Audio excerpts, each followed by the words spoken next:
ప్రసాద్ గారు, మాచివోలు శ్రీధర్రావు గారు సభకు విచ్చేశారు. వాళ్లకు స్వాగతాన్ని తెలియజేస్తున్నాం. కాలాంశ నిర్దేశానుగుణంగా మనం ఇప్పుడు దేశీ ఛందస్సులకు సంబంధించినటువంటివి విశేషాలను అధ్యయనం చేయబోతున్నాం. మన చేత అధ్యాపన చేయించడానికి విచ్చేసి ఉన్నారు ధర్మపురి కళాశాలలో పనిచేసి ప్రాంశుపాలురుగా పదవీ నివృత్తి చేసినటువంటి డాక్టర్ సంగన భట్ల నర్సయ్య గారు. 30 సంవత్సరాలు ప్రిన్సిపాల్గా చేసినటువంటి వారు అనేకమైనటువంటి శాసనాలను గూర్చి పరిశోధన చేసినటువంటి గొప్ప పరిశోధకులు. అంతేకాకుండా వారు తెలంగాణ భాషకు వ్యాకరణాన్ని సంతరిస్తూ ఉన్నటువంటి గొప్ప వైయాకరణి. వారిని వేదిక మీదకి రావాల్సిందిగా నమస్కారపూర్వకంగా కోరుతూ ఉన్నాను.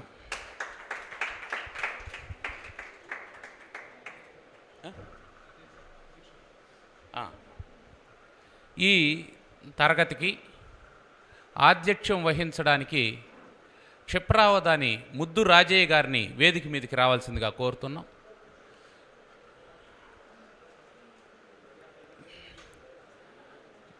ముందుగా పాఠం ప్రారంభమవుతుంది. పాఠం అయిపోయిన తర్వాత ముద్దు రాజయ్య గారు వారి అభిప్రాయాన్ని కూడా ఛాత్రులకు పంచుకుంటారు. అట్లాగే మీరు మెల్లగా రండి, పర్వాలేదు. పాఠం ప్రారంభమవుతుంది, మీరు మెల్లగా రండి. ఈ పాఠాన్ని ప్రారంభించాల్సిందిగా కోరుతున్నాం. ఇప్పుడు 12 కావస్తుంది. 1:10 కాలాంశం ఇది. అంటే భోజనం వరకు 1:10 1:10 వరకు వారు కాలాంశాన్ని కొనసాగిస్తారు. ధన్యవాదాలు సార్. నమస్కారం.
శ్రీవాణీ గిరిజాశిరాయ దధతో వక్షోముఖాంగేషు ఏ లోకానాం స్థితిమావహంత్యవిహతాం స్త్రీపుంసయోగోద్భవాం తే వేదత్రయమూర్తయః త్రిపురుషాः సంపూజితా వస్సురైః భూయాసు పురుషోత్తమాంబుజభవ శ్రీకంధరా శ్రేయసే. గురుయతి గణముల పాదాంబురుహములకెరగి సుఖ విబుధ జనముల ఆదరమున దలచి తదాజ్ఞన్ పరహిత చరితుడు జినేంద్ర పదభక్తి మెయిన్. అగజసుతుగన్న తల్లికి నంజలించి వారిజాతకు వరుసను భక్తి మృక్కి వీణపాణికి హంసికి వినుత చేసి శక్తి సంపద విద్యల సారమెంతో.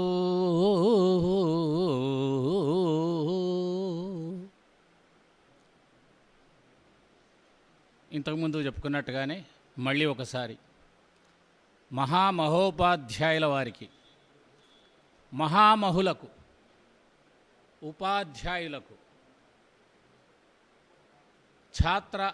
ఛాత్రావధానులకు అందరినీ కూడా ఒకసారిగా రామభద్ర క్షేత్రములో, తుమ్ముకుంట శ్రీరామభద్ర క్షేత్రంలో అవధాన విద్యా వికాసానికి దోహదం చేస్తున్న ఈ పీఠం పక్షాన నిర్వహించబడుతున్న శిక్షణా తరగతుల సప్తాహానికి విచ్చేసిన పెద్దలందరికీ నమస్కారాలు, ఛాత్రులందరికీ ఆశీస్సులు.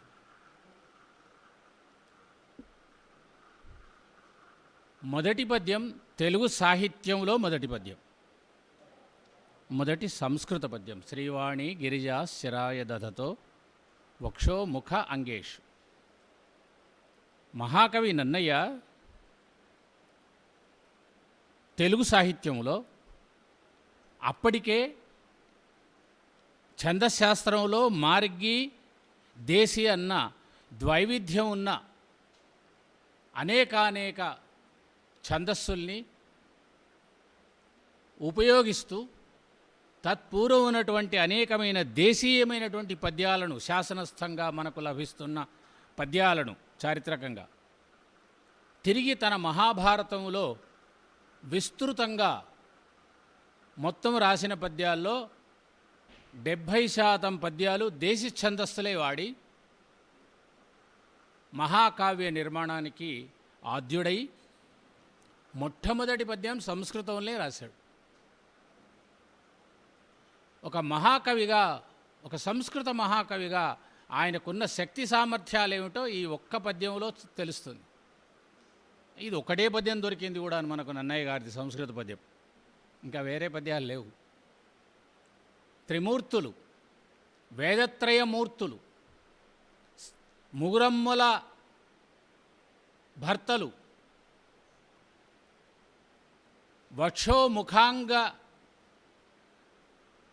వక్షోముఖ అంగములయందు పెట్టుకున్నవాళ్ళు, జాతి మొత్తాన్ని యావత్తు నడపడానికి యోగం చేత అభిభూతం చేస్తున్నవాళ్ళు. అంతేకాదు, సృష్టి స్థితి లయలకు కూడాను కారణభూతులయ్యినారన్న సంగతి కూడాను విశేషణాల్లో వ్యక్తం చేస్తూ పురుషోత్తముణ్ణి, భవశబ్దంతో అంబుజభవుణ్ణి, విషం శ్రీ శబ్దంతో మృత్యుస్వరూపుణ్ణి వ్యక్తం చేస్తున్న పరమాద్భుతమైనటువంటి పద్యం. శ్రీతో ప్రారంభం చేసి ఏ విధంగా మనకు తెలుగు సాహిత్య లోకానికి కావ్యాన్ని అందించాడో అదేవిధంగా రెండవ పద్యం నేను చదివింది కూడాను ఛందశాస్త్రంలో తొలి పద్యం, మలిపద్యం. నేను కూడా మలిపద్యంగానే చదివాను. ఆయన పేరు కవిజనాశ్రయకారుడు. మల్లియ రేచన కవి అని చెప్తారు, భీమన అని చెప్పారు, కానీ భీమన కాదు. నన్నయ్యకు 100 ఏళ్ల ముందు వాడు. నేటి కరీంనగర్ జిల్లాలోని సుప్రసిద్ధ క్షేత్రమైన వేములవాడ నివాసి, జినవల్లభుడి స్నేహితుడు అని చెప్పుకున్నవాడు కూడాను రాసిన కవిజనాశ్రయ కావ్యంలో కవినాశ్రయ ఛందశాస్త్రములో, కావ్యం కాదు. రెండవ పద్యంగా ఈ పద్యం చెప్పాడు. గురు యతి గణముల పాదాంబురములకు ఎరిగి అన్నాడు. దీంట్లో రెండు అర్థాలు సాధించాడు. గురు లఘువులు మనకు గురు శబ్దంతో స్పష్టమవుతున్నది. అదేవిధంగా యతి అన్నాడు, యతి స్థానం కూడా ఉంది, గణాలు ఉన్నాయి, పాదం ఉన్నది. 4 సాంకేతిక పదాలని ఇచ్చాడు దీంట్లో. వీటితో పాటుగా జైన మత సంబంధమైనటువంటి గురువుల యొక్క, యతుల యొక్క సమూహములకు సంబంధించినటువంటి పాదాలకు నమస్కారాలు చేస్తూ అని మళ్ళీ గురుస్తుతి చేశాడు. మల్లీయ రేచన, మల్లీయ శబ్దంలో ఇయ తర్వాతి కాలంలో వ్యవహారంలో మల్లె అయింది. ఏ కుమారుగా నామాంతమ్మునకెత్తం బహుళంబుగానగు అని చెన్నైసూరి సూత్రం రాశాడు. దివ్య దివ్యే, వన్నియ వన్నే, మల్లియ మల్లె. ఆ మల్లె రేచన అనుకుందాం ఇవాళ భాషలో. ఆ మహానుభావుడికి కూడా నా నమస్కారాలు, నన్నయ్యతో పాటు. మూడవ పద్యం నేను రాసింది వినిపించాను. ఇటీవల కాలంలో 2 నాటకాలు రాశాను నేను, చారిత్రక పద్య నాటకాలవి. ప్రతాపరుద్రుడి మీద ఒకటి, సర్వజ్ఞ సింగభూపాలుడి మీద ఒకటి. ఆ నాటకాలకు తొలి పద్యంగా రాస్తూ అగజసుతు కన్న తల్లికి నంజలించి అన్నాను. అగజసుతుడు అంటే మీకు తెలుసు. గ అంటే గమించడం, అగ అంటే గమించనిది, అంటే పర్వతం నగం, నగం అంటే కూడా అదే అర్థం. జ అంటే పుట్టింది పార్వతీదేవి. ఆమెకు అగజసుతుడు గణపతి. గణపతికి నమస్కారం. తిరిగి మళ్ళీ అవే పదాలను ఉపయోగించుకుందాం. అగజసుతు కన్న తల్లి అని అంటే అప్పుడు పార్వతీదేవి అందాం. అగజసుతునకు, అగజసుతుని గన్న తల్లికి అంటే ఇంతకుముందు వాడిన పదాలని మళ్ళీ వాడుకుందాం. దీన్ని దేహళి దీపన్యాయం అంటారు. ఒకటే దీపం, 2 గదుల ఇల్లు. ఒక్క గదిలో భర్త భోజనం చేస్తున్నాడు, రెండవ గదిలో పసివాడు నిద్రపోతున్నాడు. ఎవరికైనా దీపం అవసరమే. అక్కడ దీపం లేకుంటే పసివాడికి దయ్యాలు సోరుకుంటాయి, ఇక్కడ దీపం లేకుంటే వీడు భోజనం శ్రేష్టమైంది కళ్ళతో చూడకుండా తినవలసి వస్తుంది. కనుక ఆ దీపాన్ని దేహళి మీద పెట్టి 2 గదులకు వెలుగు వచ్చేలాగా చేసిన దేహళి దీపన్యాయంలాగా. ఇంతకుముందు వినిపిస్తలేదా? అయ్యో, ఇంకోటి మార్చు లేకుంటే మరి ఇలాగైతే ఇలాగే.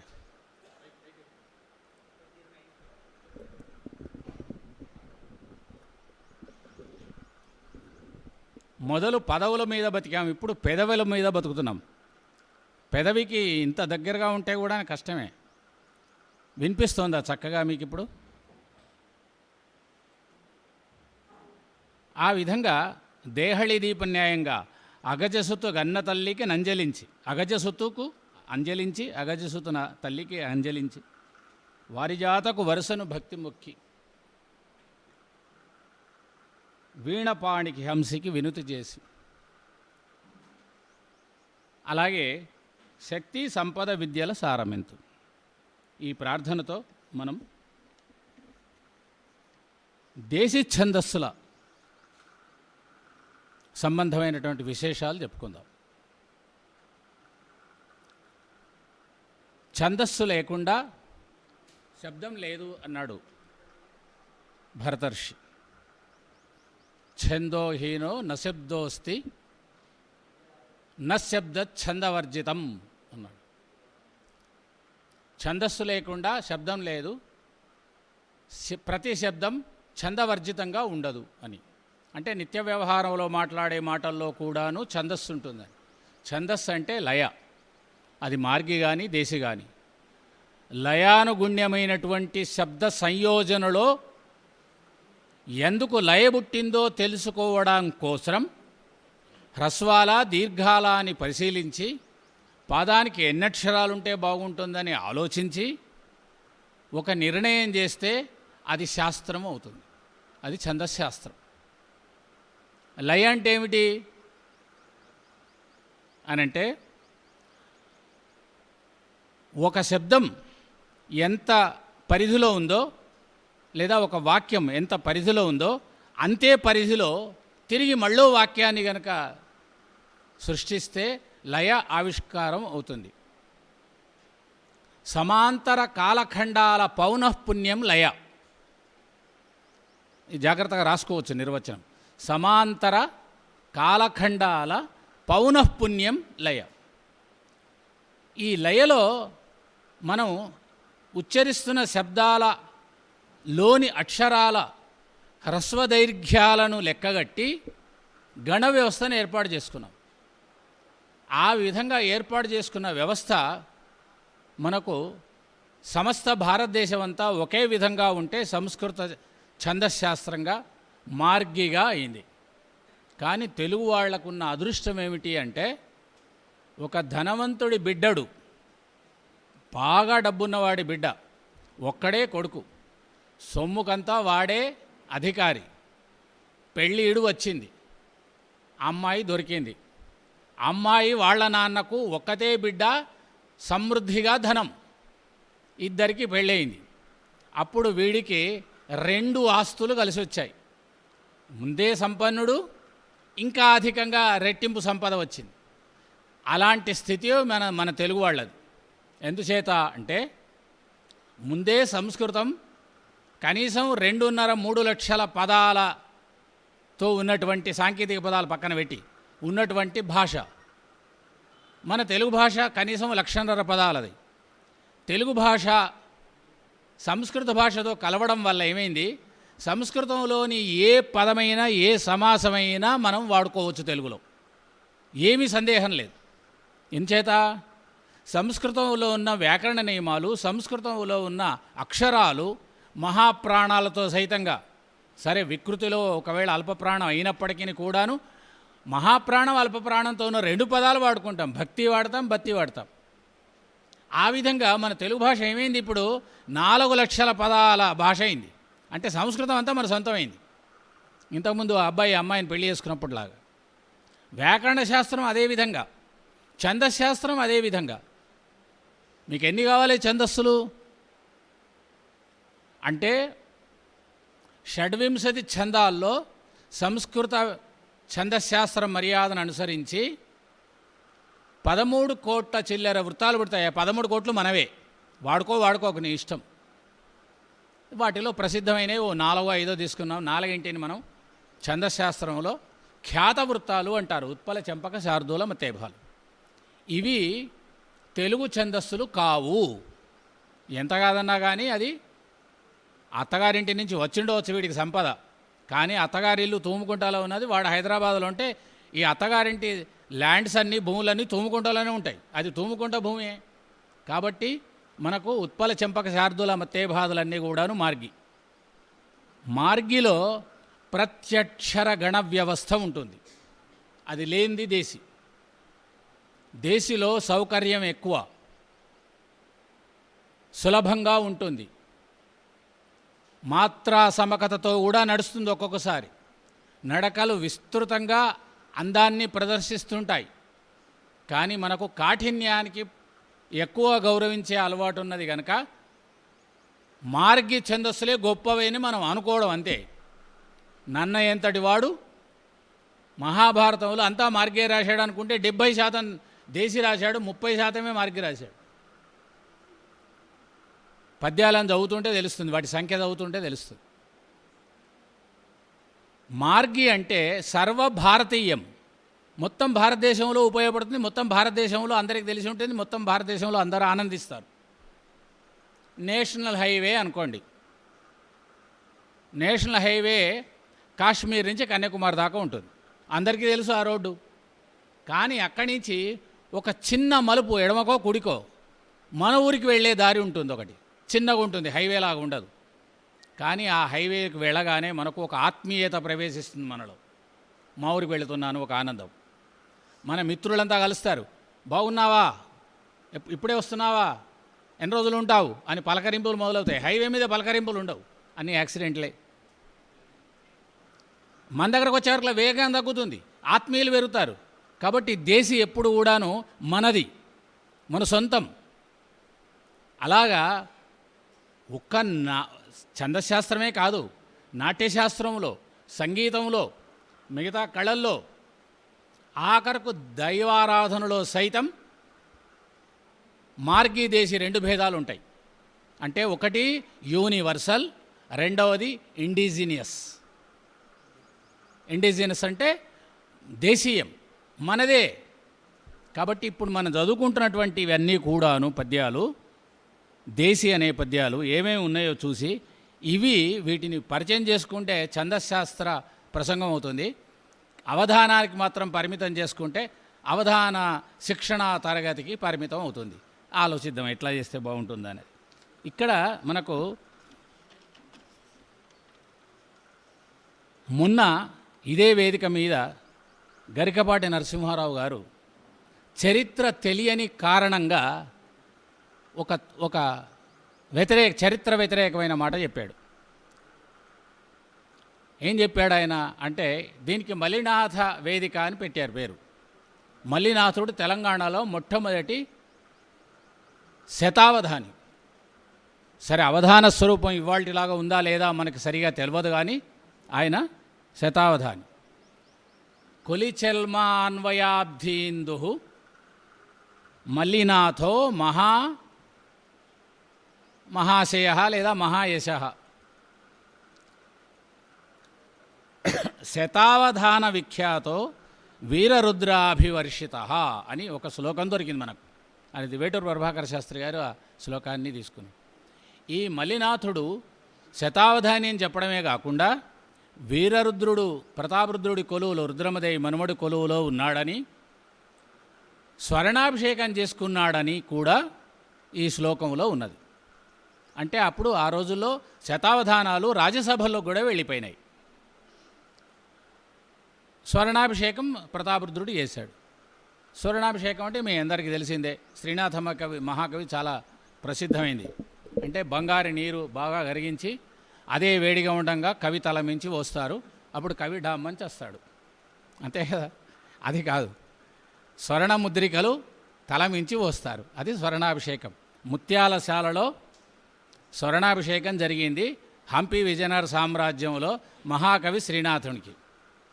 ఆ విషయం మనకు చెప్పకుంటే మనం నిజంగానే బంగారు నీరు తలమించి పోసేవాళ్ళం అని అనుకునేవాళ్ళం. కానీ శ్రీనాథుడు అలా అనుకోకుండా జాగ్రత్తగా దీనార టంకాల తీర్థము ఆడించితి అన్నాడు. ఎంత చక్కగా చెప్పాడు చూడండి. చరిత్ర, ఒక్కొక్క పదం చరిత్ర చెప్తున్నది. ఆ రోజులో బంగారు నాణ్యాలని దీనారాలు అనేవాళ్ళు.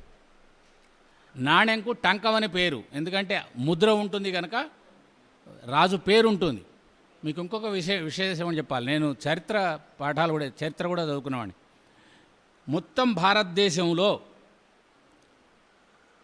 మొట్టమొదట నాణ్యాల ముద్రణలో రాజుగారు పేరున్నది మన తెలంగాణలో కరీంనగర్ జిల్లాలో కోటిలింగాలలో శాతవాహన ప్రభువుల నాణ్యాల మీద మాత్రమే. కాబట్టి నాణ్యాల మీద రాజుల పేర్లు కూడా ఉండేవన్నమాట. కాబట్టి అవి టంకాలు, దీనార టంకాల తీర్థమాడించి. తీర్థం అంటే స్నానం. కాబట్టి బంగారు నాణ్యాలు తలమించి పోశారు. శ్రీనాథ మహాకవిని సంచుగులలో పట్టుకొని పొమ్మన్నారు.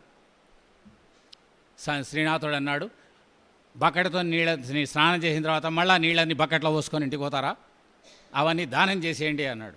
అందుకే ఆ రోజు ఆ శ్రీనాథుడు ఆఖరి దశలో ఏం చేశాడు పాపం, ఎట్టు చెల్లింతు టంకంబులు 700 అన్నాడు. 700 ప్రభుత్వానికి ఇవ్వాల్సిన సొమ్ము. వ్యవసాయం చేద్దామనుకున్నాడు. చివరికి చాలా హీనమైన స్థితిలో పాపం బీదరికంలో పోయినాడు. ఇక్కడ మనకు ఆయన తాతగారు కొలిచెల్మ అన్వయమనే అబ్ధిలో ఇంద్రుడు చంద్రుడిలాగా పుట్టినవాడు. ఈ కొలిచెల్మ వాడే మల్లినాథ సూరి. కాలం కలిసి వచ్చింది, ఇంటి పేరు కలిసి వచ్చింది, ప్రాంతం కలిసి వచ్చింది, ప్రభువు కలిసి వచ్చాడు. కలిసి రావడం అనంటే ఆయన ప్రతాపరుద్రుడు, మల్లినాథ సూరి, రాచకొండ రెండవ ఈయనకే సర్వజ్ఞ సింగభూపాలుడని అలంకార శాస్త్రవేత్త, నాటక రచయిత, ఆయనకు పేరు. కాలం కూడా కలిసి వచ్చింది. వాళ్ళిద్దరూ తాత మనుమలు. అయితే మల్లినాథుడికి సూర్య అని బిరుదు, వ్యాఖ్యాత. కొలిచెలమ మల్లినాథుడు, పెదమల్లినాథుడు, ఈయన శతావధాని. అందుకే నేను నా నాటకంలో కొలిచెల్మ పెదమల్లినాథుడనే చెప్పాను. చిన్న మల్లినాథుడు మనకు పెద్ద ధూర్జటి చిన్న ధూర్జటి ఉన్నట్టుగా తాత మనవలు. ఆ విషయం తెలియక ఇక్కడ ఆయన తారుమారు చేశాడు. తాత మనవలను పొరపాటున కలిపేశాడు పెద్ద ఆయన మొదటి రోజు నాడు. సరే, అది అలా ఉంచండి. మనకు చరిగొండ ధర్మన్న అని ఇదే తెలంగాణలో కరీంనగర్ జిల్లాలోని ధర్మపురి గ్రామంలో నివసిస్తున్నవాడు, ఆ ఊరి వాడే అయిన ఎనుములపల్లి పెద్దనామాత్యుడనేవాడికి చిత్రభారతం అనే కావ్యాన్ని అంకితం చేశాడు. ఆయన దాంట్లో నేను శతలేఖనులకు తోని అవధానం చేసేటువంటి విద్యలో సుల్తాను అని చెప్పుకున్నాడు. శతలేఖిన్యవధాన పద్యరచన సంధా సురత్రాణ చిన్నితనామా చరిగొండ ధర్మసుకవి అని. వీళ్ళిద్దరు ఇక్కడి వాళ్ళే. సరే, ఇది శతావధానంకు సంబంధించిన విశేషం. ఇంకా మనం ఏవేవి దేశీ ఛందస్సులు అనే దాని మీద ఒక నిర్ణయం చేద్దాం. త్రక్షర గణ వ్యవస్థను అనుకరించే కొలతలు సుమారుగా అవే పెట్టుకుంటూ మనకు దేశీ గణ వ్యవస్థ ఒకటి ఏర్పడింది. దీంట్లో దేశీ గణ వ్యవస్థలో 3 మాత్రలు, 5 మాత్రలు, 7 మాత్రలు, ఇలాగా మాత్రా సమత పూర్తిగా 100% కాదు, కానీ సూర్య ఇంద్ర చంద్ర గణ వ్యవస్థ ఏర్పడింది. ఈ గణ వ్యవస్థతో తయారయ్యే పద్యాలు మాత్రమే దేశీ పద్యాలు. అదే మనం యమాతారాజ భానసలగమనో ఎరత భజస లాంటి వాటితో ఉన్నటువంటివి మాత్రం మన దేశీ గణాలు కావు. వీటికి కూడాను నిర్మాణం దృష్ట్యా ప్రస్తార విధానంలో దేశీగణ వ్యవస్థ నిర్మాణం మన ఛాందసికులు చేశారు. అనంతామాత్యుడు, అప్పకవి మొదలైన వాళ్ళందరూ కూడా. కానీ అది ఇంకా ప్రస్తార విధానంకు 100% సరిపోదు. సరిపోకున్నప్పటికీ ఈ వ్యవహారం అంతా ఎందుకులేమని మనకు కేవలం సూర్యగణాలు 2, ఇంద్రగణాలు 6, చంద్రగణాలు 14తో ఈ వ్యవస్థ ఏర్పాటు చేశారు. చంద్రగణాలు మనకు ఎక్కువ ఉపయోగం దేశీ పద్యాల్లో కూడా ఉండవు. కేవలం అక్కరల్లో మాత్రం అక్కరికి వస్తాయి చంద్రగణాలు. చంద్రగణాలు గుర్తుపెట్టుకోవడం కష్టం. సూర్యగణాలంటే 2 కాబట్టి సులభం. అలాగే ఇంద్రగణాలు నలనగసల భరతలు. మరి చంద్రగణాల సంగతి ఏమిటి, ఎలా గుర్తుపెట్టుకోవాలి అంటే అవధానులకు ఒక సూచన. నల నగ సల భరతలకు అన్నింటికి ఒక్క లఘువు లేదా ఒక్క గురువు పెట్టుకుంటే 6 + 6 12 అవుతాయి. నలనగ సల భరతలకు ఒక లఘువు లేదా ఒక గురువు చివర పెట్టుకుంటే అన్ని గురువులు పెడితే ఈ 6 చంద్రగణాలు అవుతాయి. అన్ని లఘువులు పెట్టుకోండి గురువు బదులు, అప్పుడు ఇంకొక 6 మళ్ళీ చంద్రగణాలు అవుతాయి. ఎన్ని అయినాయి? 12. దీని తర్వాత మగణం మీద ఒక లఘువు పెట్టుకోండి, మలగణం. మల శబ్దానికి మనకు వికృతార్థం ఉన్నది కనుక ఛందశాస్త్రంలో మలఘువు అనేటువంటి మాట వాడారు. మీరు మల అన్నా మాకు అభ్యంతరం లేదు. ఎందుకంటే ఇవాళ ఇంగ్లీషు బాగా వచ్చినటువంటి వాళ్ళు లేదా ఇంగ్లీషు భాషను బాగా ఉపయోగిస్తున్న వాళ్ళు మాటికి షిట్ అంటున్నారు. అన్నిటికీ షిట్టే. దేవాలయంలో పూజారి చేతిలో తీర్థం పెడితే ఆ తీర్థం పుచ్చుకునేంతలో జారిపోయిందట. ఓ షిట్ అన్నాడు. అంటే పూజారి అన్నాడు, బుద్ధి ఉందా నీకు, ఏం మాట్లాడుతున్నావు, దేవాలయంలో షిట్ అంటావు అన్నాడు. షిట్ అంటే ఏమంటారో తెలుసు, మలమని. అయితే ఇది ఒక్కటి కలుపుకోండి, 13. సహా అనేది ఒకటి. సహా అంటే ఏమిటి? తోడు. కాబట్టి సహతో సహా 14. కాబట్టి మొత్తం 14 చంద్రగణాలు. చంద్రగణాల ఉపయోగం మనకు ఎక్కువగా లేదు. ఎందుకంటే అది గణం ఎందుకు లేదు అని కూడా ఒక ప్రశ్న వేసుకోండి. చంద్రగణ వ్యవస్థలో విస్తారంగా అక్షరాలు ఉంటాయి పదాలలో. తెలుగు భాష ద్వ్యచకం లేదా త్రచకం, కొండకొచో ఏకాచకం అంటే అర్థమైంది కదా. కాబట్టి 1 అచ్చు లేదా 2 అచ్చు 3 అచ్చులే ఉంటాయి. చంద్రగణం కనుక వేయాలి అని అనుకుంటే ఏమవుతుంది పరిస్థితి అంటే ఎక్కువగా పదాలన్న వాడాలి, లేకుంటే సమాసాలన్న వాడాలి, 2-3 పదాలు కలపాల్సి వస్తుంది. అయితే మీరు అనవచ్చు ఈ పదంకును గణంకి ఏమిటాయి ఆ పొత్తు అంటే పదంకొక్క గణం వాడేటువంటి విధానం కూడా ఉంది. ఇది భరతమునే చెప్పాడు. శ్రీనాథుడు మచ్చుకొక పద్యం చెప్పాడు వినుండి. చిన్న చిన్న రాళ్ళు చిల్లెర దేవుళ్ళు. చక్కగా ఆట వెళ్ళి పద్యం. 3 ఇంద్రగణాలు 3 సూర్యగణాలు 2 ఇంద్రగణాలు. నాగు లేటి నీళ్లు నాపరాళ్ళు 5 సూర్యగణాలే. అంటే గణంకొక పదం వేస్తున్నాడు. ఇలా ఎప్పుడు సాధ్యపడదు. ఆయన ఏదో చమత్కారంగా రాశాడు. సజ్జ జొన్న కూళ్ళు సర్పంబులును తేళ్ళు పల్లె నాటి సీమ పల్లె టూళ్ళు 5 మళ్ళా సూర్యగణాలే వేశాడు. ఇలాగా అన్ని చోట్ల సాధ్యపడుతుంది అనకండి. ఎందుకంటే ఇది అర్థకృత విధి గణకృత విధి అని భరత మహర్షి 2000 సంవత్సరాల కిందనే చెప్పాడు మనకు. అర్థకృత విధి అంటే ఉత్పలమాల పద్యం ఉంటుంది, గణ వ్యవస్థ ఉంటుంది, కానీ నడకల మీద వెళ్ళిపోతూ మనకు బుద్ధి పుట్టిన చోట అవసరం అనుకున్న చోట కత్తిరించి పారిస్తాం. కానీ గణంకొక్క పదం పెడితే అది గణకృత విధి అంటారు. అవి చాలా అరుదుగా వస్తాయి మన శ్రీనాథుడు చెప్పినటువంటి పద్యాలాగా. ఈ వ్యవస్థ మనకు దేశీ ఛందస్సులో సాధ్యపడుతుంది. మార్గ్యులోనేమో అంటే వృత్తాలు వాడుకుంటున్నప్పుడేమో మనం ఇష్టం వచ్చిన చోట ఆపుతాం. కొంతమంది అవధానాలు అయితే భావం ఎక్కడికో కత్తిరించి ఇంకొక 2 అక్షరాలు 1 అక్షరం ఉన్నది అనంగా ఇక్కడికి ఆపేయండి అయ్యా, తర్వాత ఇంకో పృచ్ఛకుడి వైపు వెళ్తాడు.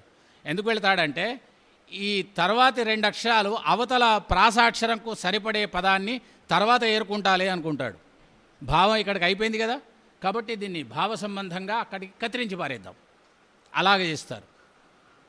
రెండవది, ఈ ప్రాసతో కూడా చిక్కులు ఉన్నాయి బాగానే. ఆ ప్రాస కారణంగా ఏ ప్రాసలో అంటే తెలుగు భాషలోని ప్రాసలో, సంస్కృతంలో ఆ బాధ లేదు, ద్వితీయాక్షర ప్రాస. అందువల్ల ఒక్కొక్కసారి అవధానిని ఇబ్బంది పెట్టడానికి దుష్కర ప్రాసలు కూడా ఇస్తారు. తార్క్షుండొక్కడు అని అన్నామనుకో కుంపము నీనట్టే. ఎందుకు రాకు క్షావత్తున్నది, ఆ పేరు గల వాళ్ళు సంస్కృతంలో లేరు, ఆయన ఒక్కడే ఉన్నాడు. రాకు కావత్తు షావత్తు యావత్తు ఇన్ని ఎక్కడ ఉంటాయే, మళ్ళీ 4 పాదాలు ఎట్లాగే రాసుడు, అందువల్ల 3 పాదాలు ఎట్లాగే రాసుడు. కాబట్టి దుష్కర ప్రాసలు ముందు రాస్తున్నప్పుడే జాగ్రత్త ఉండాలి. వృత్తాల వరకు మనకు దేశీలో పెద్ద ఇబ్బంది లేదు. ఎందుకు అంటే మనకు దేశిని 2 భాగాలు చేశారు. మళ్ళా ప్రాస ఉన్న పద్యాలు, ప్రాస లేని పద్యాలు అన్నారు. ప్రాస ఉన్న పద్యాలన్నీ జాతులు, ప్రాస లేని పద్యాలన్నీ ఉపజాతులు అన్నారు. ఇదొక సౌకర్యం. సంస్కృతంలోనూ తెలుగులోనూ దేశీ విధానం సుమారుగా సరిపోతుంది, 90% సరిపోతుంది. అంటే మనకు కన్నడ ఛందస్సులు కూడా వచ్చినట్టే తెలుగు ఛందస్సులు కనుక చదువుకుంటే. ఛందస్సు శబ్దం అనేది వేదము కాలంలో వేదానికి పరిమితమైంది. అందుకే వేదం చదువుకున్నవాడు నిత్యం వేదమే చదువుతూ ఉండడం వల్ల, లౌకిక సమాజాన్ని అర్థం చేసుకోకపోవడం వల్ల వాడిని ఛాందసుడు అని పిలిచారు. నేను ఛందశాస్త్రంలో PhD చేశాను. తెలుగులో దేశీ ఛందస్సు ప్రారంభ వికాస దశలు అని నా థీసిస్. నన్ను ఒక ఆయన ఛాందసుడు అన్నాడు. అంటే నాకు కోపం వచ్చింది, ఎవడయా నన్ను ఛాందసుడు అన్నది అని నన్ను ఛాందసికుడు అనమన్నాను. అంటే ఒక టెక్నికల్గా కొత్త పదాన్ని సృష్టించుకొని నేను ఛాందసికుని కానీ ఛాందస్సుని కాను. వేదాలు ఛందస్సు అనేది ఒక కవర్ చేస్తూ ఉంటాయి కనుక మనకు అంటే ఛందస్సులు వేదకాలం నాటికి. ఛందశాస్త్రం ఎప్పటిది అనుకుంటున్నారు అంటే మొదలు మనం వేయాల్సిన ప్రశ్న, వేదం ఎప్పటిది అనుకుంటున్నారు అంటే వేదం ఎప్పటిది అంటే మొత్తం మానవ మనుగడలోనే మొట్టమొదటి గ్రంథం వేదం. కాబట్టి ఈ 5000-6000 సంవత్సరాల పూర్వం ఇంకా ముందుదో. అయితే దానికంటే పూర్వపుదే ఛందశాస్త్రం, వేదం కంటే ముందుది. ఎందుకంటే వేదం ఛందస్సులోనే రాశాం కదా, గాయత్రి ఇత్యాది ఛందస్సులు ఉంటేనే కదా రాసేది. కాబట్టి ఇంకా ముందుదనమాట అది. అంటే వేదం లయబద్ధంగా చదవడానికి వీలు ఉన్నది అని చెప్పేటువంటి ఆ వేద నిర్మాణం పరమపురుషుడు భగవంతుడు సృష్టించాడని మనకొక విశ్వాసం. మరొకటి అపౌరుషేయం అనే మాట కూడా ఉన్నది. అపౌరుషేయానికి రెండు అర్థాలు ఉన్నాయి. ఒక్క పురుషుడు రాసింది కాదు, సమష్టి కృతి అనేటువంటి భావన కూడా ఉన్నది. ఏది ఏమైనప్పటికీ మనకు వేదం ఛందస్సులో రాయబడింది కనుక వేదాన్ని ఛందస్సు అనే అన్నారు. ఛందస్ శబ్దానికి ఇతరేతర అర్థాలు కూడా ఉన్నాయి. తరువాతి కాలంలో మనకు అది లౌకిక ఛందస్సుకు పరిమితమైంది. అందువల్ల వాటి మధ్యన విడిపోయి వేదం ఛందస్సు పాదము కాగలిగింది అనేటువంటి నిర్వచనం తరువాతి కాలంలో వచ్చింది. షడంగాల్లో ఛందః పాదవుతు వేదస్య అని అన్నారు. ఆ విధంగా నేను ఛాందసుని మాత్రం కాదు. ఇక్కడ మనకు సీసపద్యం, ఆటవెలది, తేటగీతి ఈ మూడింటికి ప్రాస ఉండదు. సహజమైన విషయం ఏంటంటే ప్రాస లేకపోవడమే. అసహజమైన విషయం ఏంటంటే ప్రాసను పెట్టుకోవడం. ఒక్కచోట ఎందుకురా బాబు, మిగతా మధ్యలో కూడా కొన్ని చోట్ల వేసుకుంటూ వెళ్ళిపోతాను అనుకుంటే అది అనుప్రాస. మధ్యలో ఎందుకురా బాబు, పాదం కొసకు కూడా వేస్తాను అంటే అది అంత్యప్రాస. మనకు తెలుగులో ఉన్నటువంటి దేశీయ ఛందస్సులోని రగడల్లో అది మాత్రా ఛందస్సులోనే నడవచ్చుగాక త్రిస్ర, చతురస్ర, ఖండ, మిశ్ర, సంకీర్ణ అని సంగీత శాస్త్రంలో కూడా ఉన్నాయి. 3 మాత్రలు, 5 మాత్రలు, 7 మాత్రలు, 9 మాత్రలు, 4 కూడా ఉన్నది, చతురస్ర కూడా ఉన్నది. వీటితోటి ఏర్పడిన రగడల్లో తప్పనిసరిగా అంత్యప్రాస ఉండి తీరాలి. అంతేకాకుండా ద్విపద అని మరొక ఛందస్సున్నది. ఇది కూడా పాటనే, దానికి కూడాను ఇదే పద్ధతిలో మాత్రా ఛందస్సులే ఉంటాయి. కానీ మనవాళ్ళు ఏం చేశారు, గణానుసారి వ్యవస్థను ఏర్పాటు చేయడం ద్వారా ఇంద్రగణములు 3 ఇనగణం బొక్కటి చంద్రాస్య ద్విపదకు చను చెప్పరేచా అని చెప్పారు. ఇది ద్విపద, చాలా ప్రసిద్ధమైంది. 3 ఇంద్రగణాలు, 1 సూర్యగణం. కానీ మన అవధానులకు ద్విపదతో పని లేదు. మన వాళ్ళు ఎవరు కూడా ద్విపదను వాడుతుండరు, వాడే అవసరం లేదు, వాడుతలేరు కూడాను. వాడితే అభ్యంతరం మాత్రం లేదు, ఎవరు అభ్యంతరం పెట్టారు. ఒకవేళ ఆ సభలో ఎవరిని అభ్యంతరం పెడితే నేను ఆఖరి బెంచిన కూర్చుంటే లేచి నిలబడి ఎందుకు అభ్యంతరం పెడుతున్నాను మాత్రం అడిగి తీరుతాను. ఎందుకు వాడొద్దు, అన్ని ఛందస్సులాగా అది కూడా వాడుకోవచ్చు. సీసం, ఆటవెల్లి, తేటగీతి వీటి మూడింటికి ప్రాస లేదు కదా. మరి ప్రాస లేకుంటే ఎలాగా అంటే, ఎందుకు బాబు, యతి ఉంది కదా. సహజంగా అయితే 3 గణాల తర్వాత యతి. దేశీ పద్యాల్లో ఇన్ని గణాల తర్వాత యతి అని ఉంటుంది. ఎందుకు ఉంటుందో ఇది రహస్యం. ఇది నేను నా ఛందశాస్త్రంలో రాశాను. ఇక్కడ మనకు ఎక్కువ అవసరం లేదు, చాలా విస్తార విషయం. ఇక్కడ మనకు ఎక్కడైతే యతి ఉన్నదో, అంటే సంస్కృతంలో 9 అక్షరాల తర్వాత యతి అంటే 10వ అక్షరం యతి స్థానం అని మనం ఉత్పలంగా చెప్పుకుంటాం. వాళ్ళు అక్కడ ఏం చెప్తారు, 9 అక్షరాల తర్వాత విరుపు అంటారు. యతిర్విచ్ఛేద సంహిత అన్నారు.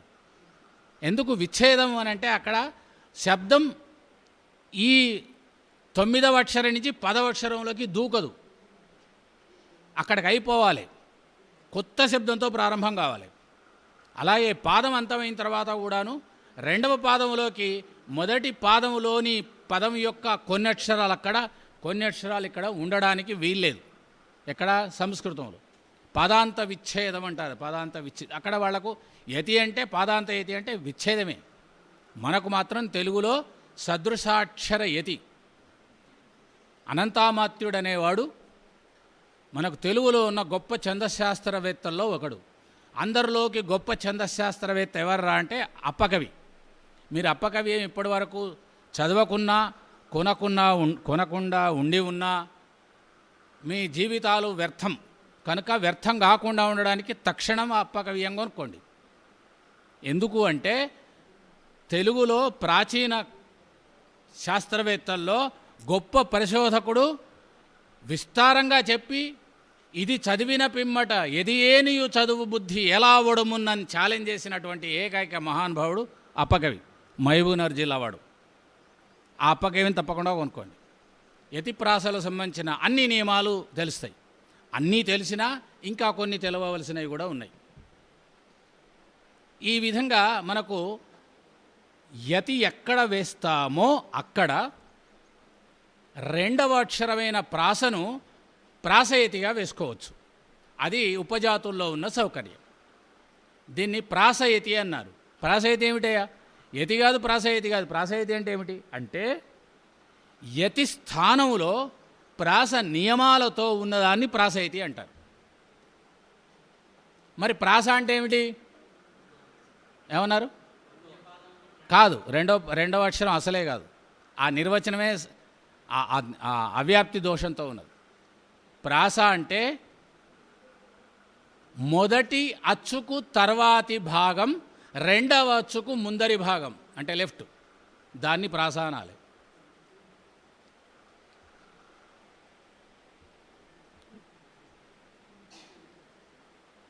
అంకము చేరి అన్నాం.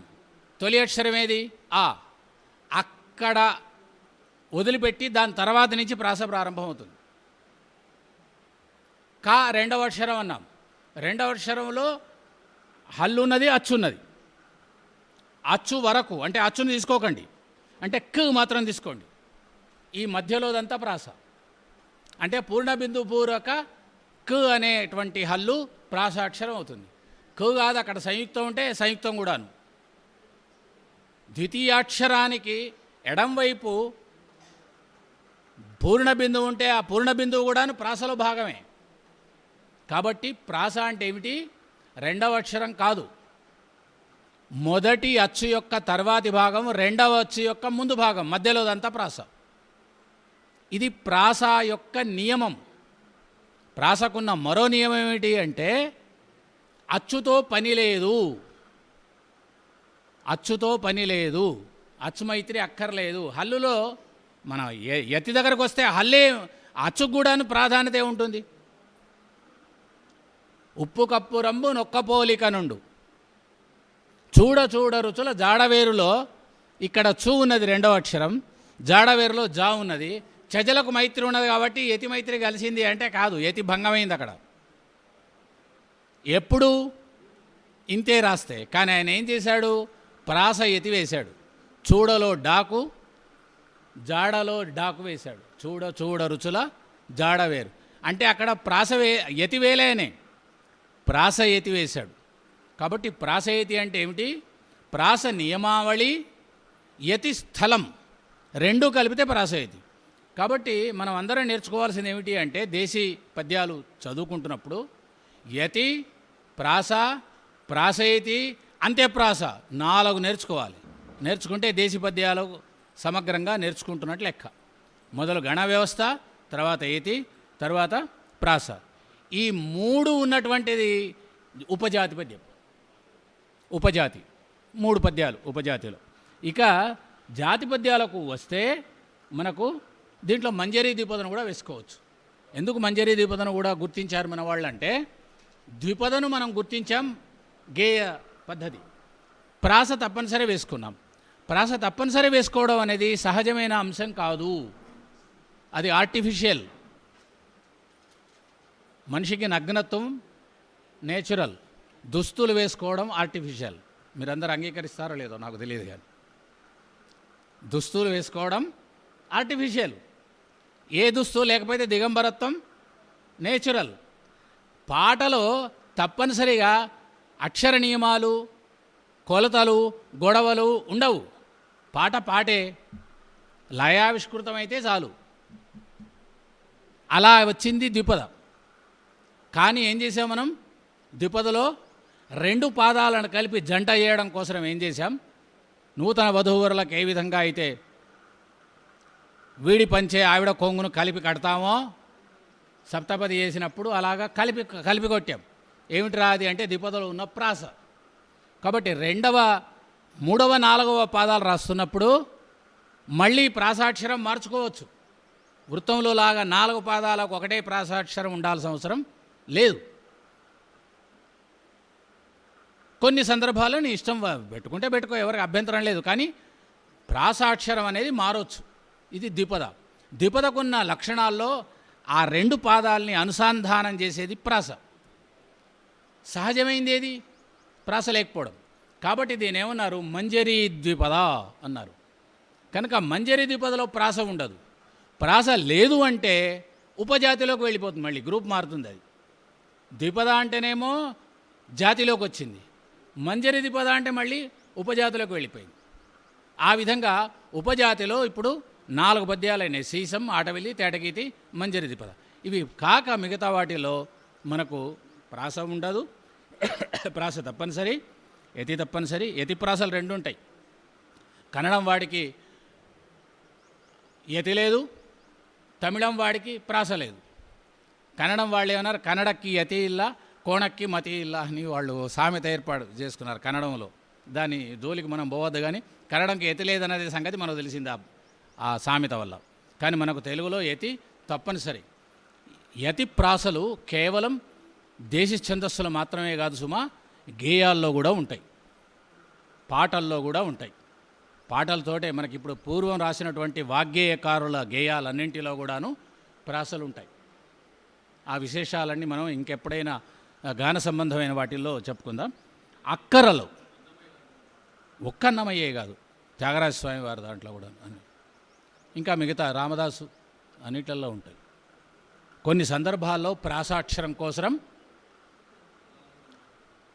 అక్కడ అక్కర లేకున్న పదం కూడా పెడతారు. అయ్యో ఇక్కడ అవసరం లేదండి, తర్వాత మనం వ్యాఖ్యానం చేస్తాం, ఇక్కడ ఆ పదం వేయడం వల్ల ఇలాంటి కొత్త అర్థాన్ని సృష్టించాడని మహాకవి అని అంటాం, అది వేరే విషయం. కానీ కొన్ని సందర్భాల్లో అది పీక పట్టుకుంటుంది. తిక్కన మహాకవిని ఒక పద్యం పీక పట్టుకున్నది, ప్రాణాలు వీకేసింది. సమయం ఉంటే అది దాని గురించి చెప్తాను, లేకుంటే వద్దు. తిక్కన మహాకవి 15 పర్వాలు రాసిన వాణ్య, 21,000 పద్యాలు రాసిన వాణ్య, ఒక ప్రాసన పీక పట్టిందా అని అడగవచ్చు మీరు. పడుతుంది, పట్టి తీరుతుంది. పూర్ణ బిందు పూరక గకారాన్ని ప్రాసాక్షరంగా వేసుకుంటే చాలా చిక్కులు వస్తాయి. మీకు ప్రాస సంబంధమైనటువంటి పదాలవి డిక్షనరీలు మార్కెట్లో దొరుకుతున్నాయి, మీరు తప్పకుండా తీసుకోండి, కొనుక్కోండి. తర్వాత ప్రాస పద కోశం ఏదో ఉన్నది. నేను రాసిన థీసిస్ పుస్తకం ఇదండి. ఇప్పుడు దొరకదు, మీరు కొనడానికి లేదు, ఊరికే చూడవచ్చు లేదా స్పృశించవచ్చు. ఛందో వైవిధ్యం పేరుతో నేను ఒక పుస్తకం రాశాను, తెలుగులో ఛందో వైవిధ్యం. పద్యం రాయడం ఎలా అనే పుస్తకం కూడా రాస్తున్నాను ఒకటి. అది మన అవధాన విద్యా వికాస పరిషత్ పక్షానే అచ్చవుతుంది వచ్చే బ్యాచ్. ఛందో వైవిధ్యం పుస్తకాలు మాత్రం ఇవి అందుబాటులో ఉంటాయి. వైవిధ్యం అనే మాటకు అర్థం తెలిసి ఉంటుంది మీకు. ఆ శబ్దాన్ని బట్టి దీంట్లో ఏం విషయం ఉందో తెలుసుకోండి. ఛందో వైవిధ్యం, తెలుగులో ఛందో వైవిధ్యం. ఇక ఎక్కడ ఉన్నాం మనం? తిక్కనని పక్కన పెట్టండి, ద్విపద కాదు, అక్కరలు. అక్కరలు కూడా ఉపయోగంలో ఇప్పుడు లేవు. నన్నయ్య మాత్రం 2 అక్కరాలు రాశాడు, తర్వాతి కాలంలో తక్కువ అయిపోయింది రాయడం. మధ్య అక్కరలు వచ్చాయి. ఒకటేమో మహాక్కర వచ్చింది, ఎర్రాప్రిగడ రాశాడు. తర్వాత విశ్వనాథ సత్యనారాయణ ఆధునిక యుగంలో కొత్త ఛందస్సులు రాయాలనేటువంటి ఒక పట్టుదల మీద, దీక్ష మీద రాశాడు. కల్పవృక్షంలో చాలా పద్యాలు రాశాడన్న సంగతి మీ అందరికీ తెలుసు. వృత్తాలు విశేషంగా రాశాడు. ఉపయోగంలో లేని వృత్తాల్ని విశేష వృత్తాలు అంటారు. ఈ సంప్రదాయం విశ్వనాథ సత్యనారాయణ వారిది మాత్రమే ఏం కాదు, తిక్కన గారిదే. స్త్రీపురంలో అనేక విశేష ఛందస్సులు రాశాడు ఆయన. అవన్నీ కూడాను సంస్కృత ఛందస్సులే, తెలుగు ఛందస్సులు కావు. తెలుగులో వచ్చిన వాటిల్లో విశేషంగా రాసిన వాటిల్లో తరువోజ ఒకటి. ఇది కూడాను మళ్ళీ ద్విపద యొక్క మరో రూపం.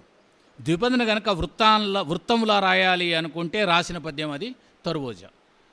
ద్విపద పొట్టిగా ఉంటుంది కనుక దానికి రెట్టింపుగా ఉండి 4 పాదాలు ఉండి యతి ప్రాసలు ఉండేటువంటి పద్యం తరువోజ. పొట్టిగా ఎందుకు ఉంటాయి పద్యాలు, తెలుగు పద్యాలు, దేశీ పద్యాలు అంటే ఎవడైనా పాట నుంచి ఛందస్సు పుట్టింది అని. నేను నా థీసిస్ నిండా రాసిన విషయం అదే. మొత్తం ఈ వ్యవస్థ అంతా కూడాను పాట నుంచే వచ్చిందని రాశాను. పాట ఎప్పుడు కూడాను శ్వాసబంధానికి అనుగుణంగా ఉంటుంది. మనం లోపలికి పిలుస్తున్నటువంటి గాలి వల్ల ఎలాంటి శబ్దాన్ని, ధ్వనిని ఉచ్చరించలేం. కానీ నిశ్వాస వల్ల కవాట వ్యవస్థ ద్వారా శబ్దాలు, ధ్వనులు పుడతాయి. పుట్టిన ధ్వనులన్నీ కూడాను భాష కాదు, అర్థవంతమైనటువంటి ధ్వనులు మాత్రమే. అర్థభేదక సమర్థకమైనటువంటి ధ్వనిని వర్ణం అంటారు. వర్ణం యొక్క నిర్వచనం అది.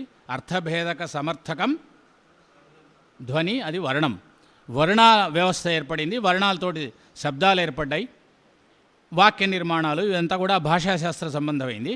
ఇక్కడ ఉచ్చరిస్తున్నప్పుడు మనం ఊపిరితిత్తుల్లో ఎంత గాలి పీల్చుకున్నామో అంతే గాలి విడుదల చేసే వరకు మాత్రమే మనం మాట్లాడగలం, పాడగలం.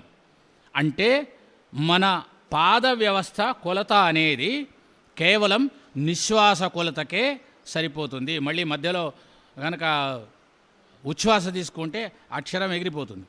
కనుక ఉచ్ఛ్వాస కొలత చిన్నదే గనక యోగులంటే చాలా దీర్ఘకాలం శ్వాస బంధిస్తారు, కానీ మనం ఇచ్చి కాదు గనుక ఎక్కువ మాట్లాడతాం గనక మన పాద వ్యవస్థ చిన్నగానే ఉంటుంది. వృత్తం అనేటప్పటికీ 26 అక్షరాల దాకా ఉంది. షడ్వింశతి ఛందాలు అన్నారు. 26 అక్షరాల పాదం ఉన్న పద్యాలు ఎట్టి పరిస్థితుల్లో శ్వాస ఆపకుండా చదవలేం. అందుచేతనే సంస్కృతంలో పాదాంత విచ్ఛేదం కారణం కూడా ఇదే. ఎందుకంటే అక్కడికి దమ్ము తీస్తాం. ఎక్కడో నీకు బుద్ధి పుట్టిన చోట దమ్ము తీస్తానంటే ఓటికోటి అవుతుంది. అక్షరాలు రాముడి తోక అవుతుంది, పివరుండి ఒక్కడ తోక దగ్గర మనం ఆపితే, తోక తర్వాతనే శ్వాస పీల్చుకుంటే కొంప మునుతుంది. ఆ విధంగా మనకు ఈ వ్యవస్థ అంతా, పాద వ్యవస్థ, పాద దైర్ఘ్య వ్యవస్థ అంతా కూడాను నిశ్వాసాపరిమితం కనుక పొట్టిగా ఉంటుంది. వృత్తం పొడుగ్గా ఉండాలనే భావన వచ్చిన కారణంగా కృతకంగా ద్విపదను రెట్టింపు చేసి తర్వోజ చేశారు. కాబట్టి ద్విపద కూడాను తర్వోజ కూడాను ద్విపద వర్గంలోకే చెందుతుంది. కందం, అలాగే ఇంతకుముందు చెప్పుకున్నటువంటి రగడ, ఉత్సాహ, త్రిపద, చౌపద, షట్పద ఇవి ఉపయోగంలో ఉండేవి పూర్వం, తర్వాత మాయమైనవి. ఛందశాస్త్రంలో మాత్రం అందరూ వీటి గురించి చెప్పారు. ఛందశాస్త్రవేత్తలు ఎందుకు చెప్పారంటే, నేను వెనుకటి వాడిది కొన్ని వదిలేశాను అనుకో, నా శాస్త్రం పరిపూర్ణం కాదు అంటాడు, వీడికి తెలియదు అనుకుంటారు అని చెప్పాడు తప్ప ఆ ఉపయోగంలో లేదు. మనకు ఇక్కడ ఇదే జిల్లాలో, ఈ సిద్దిపేట జిల్లాలో మన కామారెడ్డి ఉంది. ఒకటి త్రిపద అనేటువంటి ఛందస్సు ఉన్నది. నేను అది త్రిపద ఎక్కడ మనకు వ్యవహారంలో లేదు. ఇక్కడ ఒక త్రిపదను పట్టుకున్నాను నేను. ఎందుకు అనంటే 2 పాదాల్లోనేమో విషయం చెప్తున్నాడు, 3వ పాదంలో సంబోధన చేస్తున్నాడు. కామారెడ్డి రోడ్డు మీనా డబులు సైకిలు దొక్కకూరో, నారెడ్డి నరసారెడ్డి డబులు సైకిలు దొక్కకూరో, నారెడ్డి నరసారెడ్డి. నారెడ్డి నరసారెడ్డి 3వ పాదం. అంటే మీరు 2 పాదాలను అల్లిన తర్వాత విషయం ఆ సంబోధన కోసం నారెడ్డి నరసారెడ్డి వేశాడు, త్రిపద అయింది. 2 త్రిపదలు అయితే 6 పాదాలు అయితే అప్పుడు మనకు సమతౌల్యత వస్తుంది. ఎప్పుడైనా బేసిలో సమతౌల్యత ఉండదు. అయితే 2 లేకుంటే 4 అట్లాగా సమంగా ఉండాలి. సమంగా ఉన్నప్పుడు మాత్రమే. అంటే ఈ త్రిపద ఎలా వచ్చింది? గేయాల్లో ఉండేది. మొదట్లో రాశారు మొదటి ఛందకర్తలు, తర్వాతి వాళ్ళ కాలానికి అది ఉపయోగం లేదు, శిష్ట సాహిత్యంలో లేదు. కానీ వాడు రాశాడు కాబట్టి నేను రాయాలి కాబట్టి రాశాడు, అట్లా వచ్చాయి. అలాంటివి 3 ఛందస్సులు. తర్వాత ఎత్తుగీతి, ప్రగీతి, మేళనగీతని ఈ 3 ఛందస్సులు కూడా ఉన్నాయి. వీటిని కూడా మీరు తప్పకుండా చూడండి. ఎప్పుడన్నా అవసరం పడితే అవధానాలు ఉపయోగించుకోండి, లేకుంటే లేదు. ఇవే బాగా ప్రసిద్ధంగా ఉన్నాయి. అందువల్ల వీటిని మనం దేశీ ఛందస్సులని భావిస్తూ ఇంకా విశేషంగా ఉన్నటువంటివి ఏవైనా ఉంటే మనం వీటిని, ఈ పరిమితులు దాటినటువంటి అంశాలన్నింటినీ కూడాను అవధానాల్లో మాత్రం వినియోగించుకోకండి. ఎందుకంటే మనకు అవధానంలో ధారణే ప్రధానం కనుక, బాగా ప్రసిద్ధమైనటువంటి నడకలతోటే పద్యాలు రాసుడు అలవాటు ఉంటుంది కనుక ఇలాంటి విశేషమైన ఈ పృచ్ఛకులు ఇస్తే అది వేరే విషయం. ఒకవేళ పొరపాటున పృచ్ఛకులు మనకు తెలియని పద్యం ఇచ్చినప్పటికీ కూడాను 4 సార్లు దాన్ని కనుక మనం మననం చేస్తే ధార అర్థమైపోతుంది. ఆ ధారను బట్టి వెళ్ళిపోవచ్చు, ఎక్కడైనా చిన్న మార్పు ఉంటే చేసుకోవచ్చు. ఆ విధంగా వృత్తాలు రాయడమే గొప్ప అనుకునేటువంటి దశ నుంచి అవధానులంతా దేశీ పద్యాలు రాయడం కూడాను గొప్పే, కొన్ని సందర్భాల్లో సౌకర్యమే అన్న సంగతి మర్చిపోకండి. మీరు ఎంత చెప్పినా నిషిద్ధాక్షరికి వచ్చేటప్పటికి కందమే రాస్తాం. ఏం వేరే రాయకూడదా అంటే రాస్తాం, కానీ ఇంకా పోరాటం ఎక్కువ చేయడం ఎందుకు? త్రుటిలో విజయం కలగాలి కానీ అవధానం యొక్క లక్షణం అంతే. కానీ ఇంట్లో కూర్చొని పద్యాలు ఎంతసేపు అన్నా రాయి, ఎవడొద్దన్నాడు. కాబట్టి ఇక్కడ మనకు సమయం అనేది చాలా ముఖ్యం. సమయం వల్ల ఏమవుతున్నది అంటే అవధానాలు కూడా ఒకప్పుడు మా బాల్యంలో చూసిన అవధానాలు 3 గంటలు పై చక్కగా సాగేవి. ఎవ్వరు గొడవ పెట్టేవాళ్ళు కాదు. ఇప్పుడు అలా లేదు. ఈ అవధానం తర్వాత మరో కార్యక్రమం ఉందంటాడు, దిగిపోవాలంటాడు వేదిక. ఈ వేగంలో ఏమవుతున్నదంటే మన పరిస్థితి ఒక్కొక్కసారి చక్కటి పద్యాలు బయటికి వస్తలేవు. ఇప్పుడు మేము గయోపాఖ్యాన నాటకం వేస్తాం, సరిగ్గా వేయాలంటే 3:30 గంటలు వేస్తాం. ఆర్గనైజర్స్ వచ్చి 2 గంటలేనండి సమయం ఎక్కువ లేదంటాడు. సరే అని 3 సీన్లు వేస్తాం. మరొకరు వచ్చి గంట బావే అంటారు, 2 సీన్లే వేస్తాం. మరొకరు వచ్చి 30 గంటనే ఉన్నదండి అంటే యుద్ధం సీన్ ఉంటుంది లాస్ట్, కృష్ణుడు అర్జునుడిది, అదొక్కడు వేస్తాను లేవే అంటాం. ఇలాగ ఏం చేస్తున్నాం, సమయానికి బానిసలం అవుతున్నాం. అవధాన నిజానికి సమయానికి బానిస కావలసినటువంటి ప్రక్రియ కాదు, కాకూడదు. కానీ మనం కాలానికి అతీతం కాదు కదా. అందువల్ల వృత్తాల్లో నిషిద్ధాక్షరి అనేది మనకు ఎక్కువగా ఉండదు. ఎప్పుడో ఒకప్పుడు చేశారట, ఇప్పుడు లేదు. ఛందోభాషణం కూడాను, ఛందోభాషణం వృత్తాలు సహజంగా వేస్తుంటారు. కందపద్యాలు వేస్తే చాలా సౌకర్యం. ముఖ్యంగా ఛందోభాషణం చేస్తున్నప్పుడు యతిప్రాసల దగ్గర, యతి దగ్గరనో మరో చోటన ఆగితే ఇంకా అంతకంటే సుఖం మరొకట్లేదు. స్తుతమతి అయిన యాంధ్రక విధూర్జటి పల్కులకేలగల్గెనో అతులిత మాధురీ మహిమ అన్నాడు కృష్ణదేవరాయలు. అది ఛందోభాషణంలో ఒక భాగం. తెలిసెన్ అన్నాడు మళ్ళా తర్వాతి వాడు. ఎవరన్నారు మీ అందరూ తెలుసు. అది విస్తరిస్తే కాలం గడిచిపోతుంది. తెలిసెన్ భువనైక మోహనోద్ధత సుకుమార వరవనిత జనత ఘనతాపహారి సంతత మధురాదరోదిత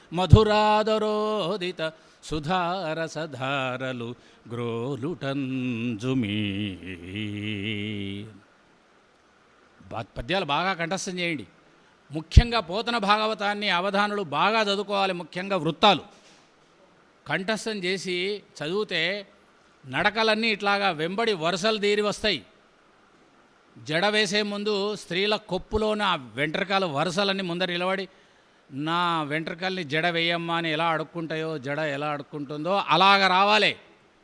ధార అలాగ ఉండాలి. వెతుక్కుంటూ కూర్చుంటే కాదు. రాజులు అని రాసి చూసి భగణమైన తర్వాత అంటే ఇది అవధాన లక్షణం కాదు. ఇలా ఉండద్దు. తమ్ములు దానును ధర్మ తనూజుడు దక్షిణ సంభృత సంభ్రముడై అన్నాడు నన్నయ్య. కానీ ఆయన ఏం చేశాడు, గణంకొక్క పదం వాడాడు. అన్ని భగణాలది మానిని వృత్తం. తమ్ములు తానును ధర్మ తనూజుడు దక్షిణ సంభృత సంభ్రముడై అన్నాడు. డైతో ముగిసింది. మన తెలుగు పద్యాలన్నీ సంస్కృతంలో 13 కోట్లు అనుకున్నాం కదా. 13 కోట్లలో మనకు అక్కర్రానివి 6.5 కోట్లు. అదేమిటి సార్ ఎంత చక్కగా చెప్పేశారు, చటుక్మని చెప్పేశారు.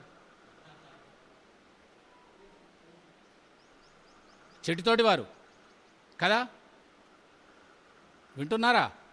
13 కోట్లలో 6.5 కోట్లు మనకు పనికిరావు. ఇదేమిటి, ఈ జడ్జిమెంట్ ఏమిటా అని మీరు అడుగుతారు.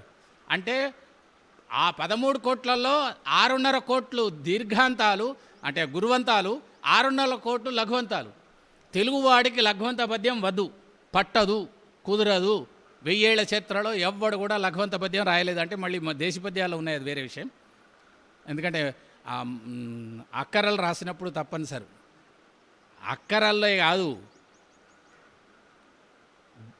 గల అంటే సూర్యగణం, హగణం చివరికి వేసిన ప్రతిపద్యంలో తప్పనిసరిగా హ్రస్వమే అంతం అవుతుంది కదా. నేను మార్గి పద్యాల గురించి చెప్తున్నాను. కానీ వాటికి కూడాను పాదాంతంలో దైర్ఘ్యం ఉంటుంది. ఎందుకు ఉంటుంది అంటే అది పాటలాగా వాడతాం మనం. కోతికి అంటాం అంటే భగణం. అది సీసపద్యంలో భగణం కూడాను ఇంద్రగణాల్లో 8 గణాలు 6 గణాలు వేయాలి. కానీ 4 మాత్రలతోటి సీసం ఏమిటాయా? సీసం అంటే ఖండగతి 5 మాత్రలతో ఉంటుంది. కాబట్టి వీడేం చేస్తాడు పాడేటప్పుడు శతకం, కోతికి జలతారుక్కి గుడి దీర్ఘం పెడతాడు. కుళ్ళ ఏటికి విరజాజి పూదండ విధవకేల ముక్కిడి తొత్తుకు ముత్యంపు నత్తేల అద్దమేటికి జాత్యంధునకును. చివరిలో దీర్ఘం పెట్టుడే, గల అయినా పెట్టుడే, అంటే హగణమైనా పెట్టాల్సిందే. కాబట్టి దీర్ఘాంత పద్యాలంటేనే తెలుగువాడికి ఇష్టం. కాబట్టి 13 కోట్ల వృత్తాల్లో సగం వృత్తాలే మనకు పనికి వస్తాయి, మిగతావి పనికిరావు. సరే, దాంట్లో మనం ఎన్ని వాడుకుంటాం అనేది వేరే విషయం. మహా అయితే 150 పద్యాల కంటే ఎక్కువ లేవు వాడుకునేవి. ఇంకో 100 పద్యాలు దేశీ పద్యాలు. 100 ఉన్నాయా అంటారు, లేకపోవచ్చు 100. కానీ నేను ఊరికే ఒక లెక్క చెప్తాను చూడండి. సీసం షడ్విధ ఛందాలు, 6 విధాలు సీసం. ఒక్క సీసం కాదు, ఆటవెల్ది, తేటగీతి, తర్వాత మంజరి ద్విపద, ద్విపద, తర్వోజ, అవి 3 రకాలు. అక్కరలు 5 రకాలు. కందం షడ్విధ కందాలు. కంద పద్యం మనది కాదు, మన తెలుగు వాళ్ళ పద్యం కాదు. కానీ తెలుగు వాళ్ళ ఉన్న నేల మీద తెలుగు వాళ్ళు తెలుగుగాక ప్రాకృతం మాట్లాడుతున్న దశలో విస్తారంగా వాడబడినటువంటి ఛందస్సు కందం. కాబట్టి దాన్ని మనం సొంతం చేసుకున్నాం, అంతే కదా. నిన్నటి దాకా మీ తాతగారి పొలం 5 ఎకరాలు 10 ఎకరాలు ఒక్క బిట్టే. నీళ్లు లేవు కాబట్టి దున్నుకుంటున్నాం, జొన్నలే వేస్తున్నాము, మరొకటి వేస్తున్నాము. పైన డ్యామ్ కట్టారు, నీళ్లు వచ్చాయి. ఆ సింధు నదికి ఏదో డ్యామ్ కడుతున్నారట, ఆ నీళ్లు మనకి ఏమైనా వస్తాయేమో చూద్దాం. ఆ నీళ్లు చివరికి ఏమైంది, అది వరి పొలం అయింది. వరి పొలం అయింది కాబట్టి నిన్న మా తాతది జొన్న కనుక నేను దాన్ని వదిలేస్తాను, అమ్మేస్తాను అంటాడు వీడు. లేదు, ఇంకా ఆనందంగా మొత్తం పొలాన్ని వరి చేసుకుంటాడు. అలాగా కందపద్యం కూడా మన పూర్వీకులు, మన తెలుగు వాళ్ళు, మన తెలంగాణ ప్రాంతం వాళ్ళు తెలుగు భాష వాడుకోని కాలంలో, గాహా పద్యాన్ని వాడుతున్న కాలంలో గాహా పద్యం తీసుకొని గాహాలో 10 భేదాల్లో ఒక భేదమైన ఖంద ఆ అనేటువంటి ప్రాకృత ఛందస్సును మనం సొంతం చేసుకోవడం ద్వారా కంద పద్యం పుట్టింది. మొత్తం దేశీ పద్యాల్లో కందం యొక్క విశిష్టత చూడండి. పొట్టి పొడువు, పొట్టి పొడువు, ఇదేమిటయ్యా? ఇలా ఉంటుందా ఎక్కడైనా? 8 గణాలకు లక్షణం చెప్పి మిగతాది ఊహించుకో అంటాడు అర్థానికి. ఇది ఎక్కడిదయ్యా? బేసి స్థానంలో జగనం ఉండద్దు అంటాడు. ఇది ఎక్కడి నియమమే? ఉన్నాయా మన తెలుగులో ఎక్కడైనా? పోనీ ఇంక వేరే ఛందస్సులో ఎక్కడ లేవు, ఇక్కడనే ఉన్నాయి. ఎందుకున్నాయి అంటే మాత్రికా ఛందస్సుల ఏర్పాట్లలో మనం ఈ జగనాన్ని నిషేధించుకున్నాం. ప్రాకృతంలో నిషేధించారు. ప్రాకృతం నిషేధించబడిన ఛందస్సులో మన కంద ఉన్నది. కంద ఆ, దాని పేరు ఒత్తుకాక్క సున్నాద ఆ అని ఉంటుంది, అది ప్రాకృత ఛందస్సు. కాబట్టి మనకు కందపద్యం మన పూర్వీకులు ఇచ్చింది. మన పూర్వీకులు తెలుగు మాట్లాడక ముందు నుంచి కూడా ఇచ్చిందే. ఈ ప్రాంతం అంతా కూడాను ప్రాకృతం వ్యవహారంలో ఉండేది తెలుగు లేనప్పుడు. ఎందుకంటే మనకు ఆదిలాబాద్ జిల్లాలో, కరీంనగర్ జిల్లాలో ఊళ్ళ పేర్లన్నీ ప్రాకృతంలో ఉన్నాయి. దహగాం అనే ఓ పేరు విన్నారా మీరు ఎప్పుడైనా ఎక్కడైనా? అది దశగ్రామ శబ్దం సంస్కృతంలో. ఇలా చాలా ఉన్నాయి పదాలు. సరే, వాటి భాషాశాస్త్రం జోలికి నేను పోను. తెలుగు ఇక్కడే పుట్టింది, తెలంగాణలో నేను ఒక ప్రతిపాదన చేశాను, అది వేరే విషయం. కందపద్యం కూడా కరీంనగర్ జిల్లాలోనే పుట్టింది అన్నాను, అదొక వ్యాసం రాశాను. ఎందుకంటే అప్పటి నుంచి నడుస్తున్నది కందపద్యం. కవిజనాశ్రయకారుడు ఉన్నాడే, ఇంతకుముందు చెప్పుకున్నాం మనం, మల్లియ రచన. ఆయన ఛందశాస్త్రం కవిజనాశ్రయం దాని పేరు, వేములవాడలో రాశాడని చెప్పామే. ఆయన మొత్తం కందంలోనే రాశాడు, పుస్తకం అంతా కందమే. ఇంకో పద్యం వాళ్లే. అంటే ఒక ఆయన అడిగాడు నన్ను, ఉత్పలమాల దేంట్లో చెప్పాడండి అన్నాడు. బాగా చెప్పావు. ఏ వృత్తాలకైతే అంటే షడ్వింశతి ఛందోజాతాలకు, ఆ వృత్తానికి అదే వృత్తంలో లక్ష్యం చెప్పే ఒక నియమం పెట్టుకున్నాడు ఆయన. అంటే ఉత్పలమాలను ఉత్పలమాల 2 పాదాల్లోనే రాసి చూపిస్తాడు. అదే లక్షణం, అదే లక్ష్యం.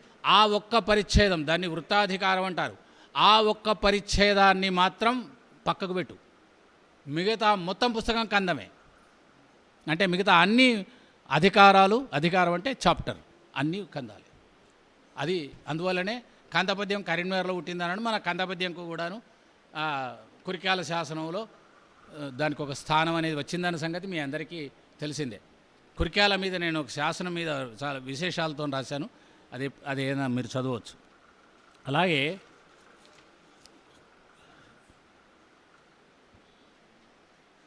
యతిప్రాసలు,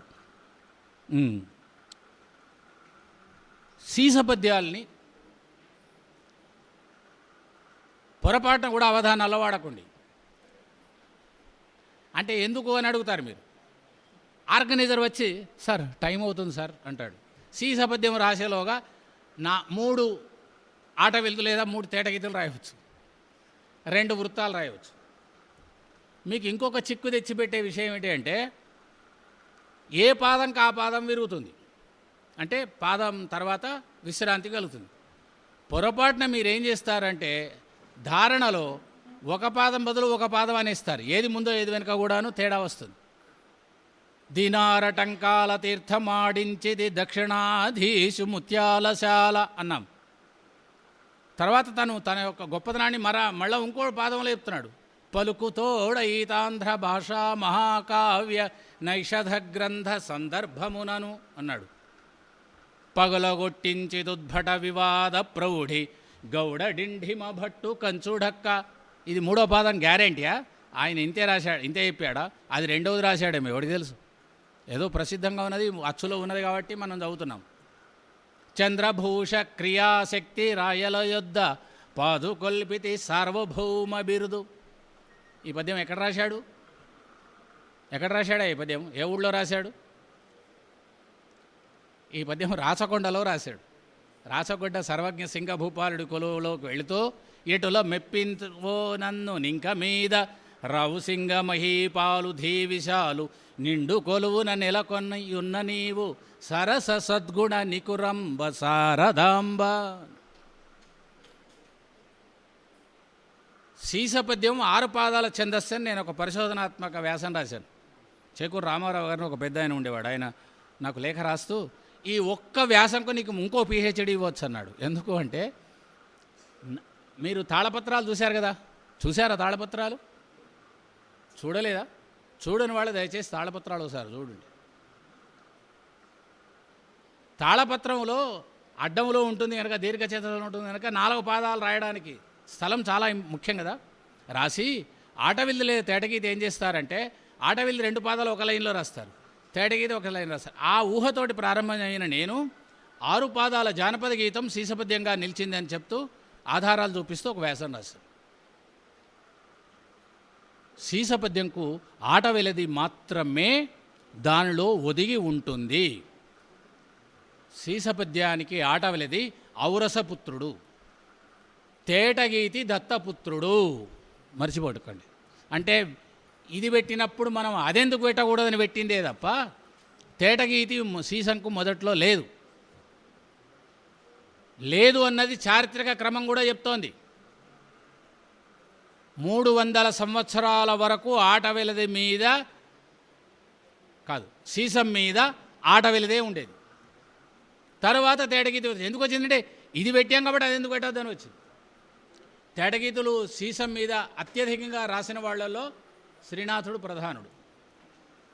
కాబట్టి ఇట్లాంటివి ఎక్స్పెరిమెంట్స్, ప్రయోగాలు అనేవి తర్వాతి కాలంలో అనేకంగా వచ్చాయి. మన ఈ దేశీ విధానంలో ఉన్నటువంటి వాటిని సౌకర్యవంతంగా చేసుకోవడానికి అవధానాల్లో మన వీలుని బట్టి, సౌకర్యాన్ని బట్టి మనం ఉపయోగించుకోవచ్చు. కందాన్ని మనం విశేషంగా ఈ నిషిద్ధాక్షరలో ఎక్కువగా ఉపయోగించుకుంటాం. కారణం ఒకటి, పద్యం చిన్నగా ఉంటుంది. రెండవది, 1వ 3వ పాదాల్లో యతి బాధ లేదు. దీనికి తోడుగా 3వ 4వ పాదాల్లో చెప్పాలనుకున్న భావానికి నిషేధం చేస్తలేడు కనుక, ఒకప్పుడు చేశారు ప్రారంభంలో 4 పాదాలు నిషేధం చేశారు. ఆ విధంగా మనకు కందపద్యం అనేది ఒకటి నిషిద్ధాక్షరికి బాగా ఉపయోగపడిందన్నమాట. తర్వాత ఇవి కాకుండా కూడా ఇంకా విశేషాలు చాలా ఉన్నాయి చెప్పుకోవాల్సింది. అయితే ఛందోభాషణానికి కూడా కందం బాగా ఉపయోగపడుతుంది. దాన్ని ఉపయోగించుకోవడం ద్వారా అలవోకగా, చాలా వేగంగా, అప్రస్తుత ప్రసంగి ఏ విధంగా అయితే ప్రశ్న వేస్తాడో ఆ ప్రశ్నకు వెంటనే చటుక్కున్న జవాబు చెప్పిన పద్ధతిలో కందపద్యం కనుక ఉంటే ఆడుకోవచ్చు. ఆయన 2 పాదాలు, ఈయన 2 పాదాలు, లేకుంటే ఆయన ఒక పాదం, ఈయన 2వ పాదం, ఆయన 3వ పాదం. దీంట్లో చమత్కార భాషణ కూడా సాగుతుంది. సహజంగా దేశీ పద్యాల్లో ఆటవిల్లి తేటగీతులు సుఖంగా రాయడానికి వీలుగా ఉంటాయనేటువంటిది ఒక పద్ధతి, సిద్ధాంతం, విశ్వాసం. అయితే నిజంగా కూడాను సుఖంగా ఉంటుంది, దాంట్లో ఏం సందేహం లేదు. కాబట్టి మీరు పద్య రచన ప్రారంభం చేస్తున్నప్పుడు ఆటవిల్లి తేటగీతుల్లో ప్రారంభం చేయడం చాలా సౌకర్యవంతం. ఇంతకుముందే నేను చెప్పినట్టుగా ఆ ప్రాస గొడవ ఉండదు. పాదాంతంలో విచ్ఛేదం చేసుకోవచ్చు హాయిగా. గణాలు సహజంగానే దొరుకుతూ వెళ్ళిపోతుంటాయి, మనకు పెద్ద ఇబ్బంది పెట్టేటువంటివి ఏమి ఉండవు. కనుక వీటిని దృష్టిలో పెట్టుకొని ఒక ఆటవిల్లి మాత్రం అర్ధసమ పద్యం. సంస్కృతంలో అర్ధసమ వృత్తాలు అనేవి ఉంటాయి, తెలుగులో లేవు. కానీ ఆ వ్యవస్థకు సరిపోయే ఇలాంటి పద్యం ఇది. ఎందుకంటే 1వ పాదం 3వ పాదం ఒక రకమైన గణ వ్యవస్థ ఉంటే 2వ 4వ పాదాలు మరొక రకమైన గణ వ్యవస్థతో ఉన్నాయి. కనుక ఏమిటి 5 సూర్యగణాలు ఉంటాయి కదా, 2 4 అది. ఒక్కొక్కసారి మనం ఈ విషయంలో పొరపాటు కూడా పడే అవకాశం ఉంది. వృత్తాల విషయంలో ఒక మహాకవి వానమాల వరదాచార్యుల వారు, ఆయన చెన్నూరులో ఉండేవాడు. ఆయన దగ్గరికి వెళ్ళేవాడు నేను. ఆయన కావ్య గానం చేసేవాడు, నేను ఆయన ఇద్దరేమో కూర్చునేవాడు. నా అదృష్టం. ఆ వైదేహమ్మ ఇంత తిండి పెట్టేది, చక్కగా పద్యాలు గానం చేస్తుండేవాడు. ఒకసారి ఏదో సందర్భంలో పుస్తకం పక్కన పెట్టేసి బయటికి వెళ్ళాడు. నేను వచ్చి చూసే వరకు ఏమున్నది, చంపకమాల పద్యం ఒక పాదం ఉన్నది, మిగతా 3 పాదాలు ఉత్పలమాల ఉన్నది. రాగానే అన్నాను, అయ్యగారు ఛందస్సు ఒకటి ఇట్లా అయింది, ఒకటి ఇలా అయింది. అయ్యో ఎంత పని అయిపోయింది, అప్పటికి పుస్తకం అయిపోయింది. అంటే ఆయన చేసిన పని ఏమిటంటే, ఇట్లా ఎందుకు జరిగింది అన్నాడు. 1వ పాదం రాశారు మీరు, రాసి ఏదో పని మీద బయటికి వెళ్ళిపోయినారు.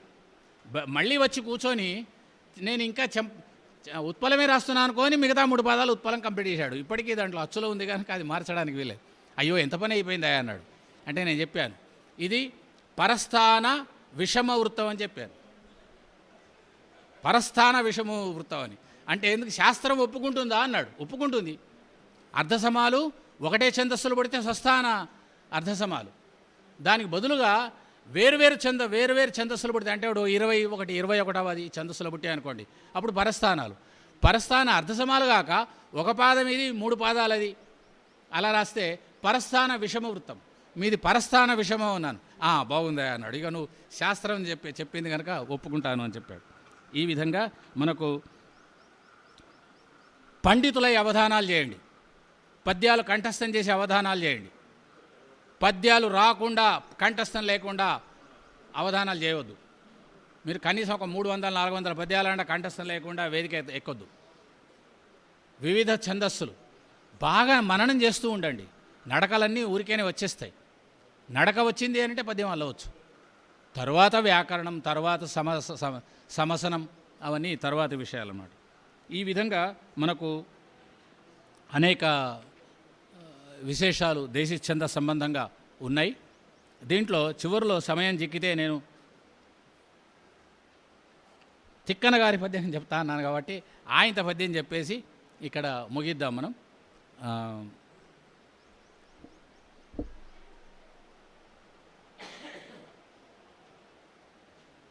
ముగిద్దామా?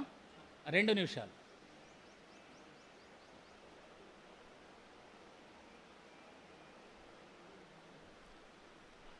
సింగంబాకటితో గుహాంతరమునన్ చేట్పాటుమై నుండి మాతంగ స్ఫూర్జిత యూధ దర్శన సముద్యత్క్రోధమై వచ్చు నోజన్ కాంతార నివాస ఖిన్నమతి అస్మచ్ఛేనపై వీడే వచ్చన్ కుంతీసుత మధ్యముండు సమరస్థే మాభిరామాకృతిన్.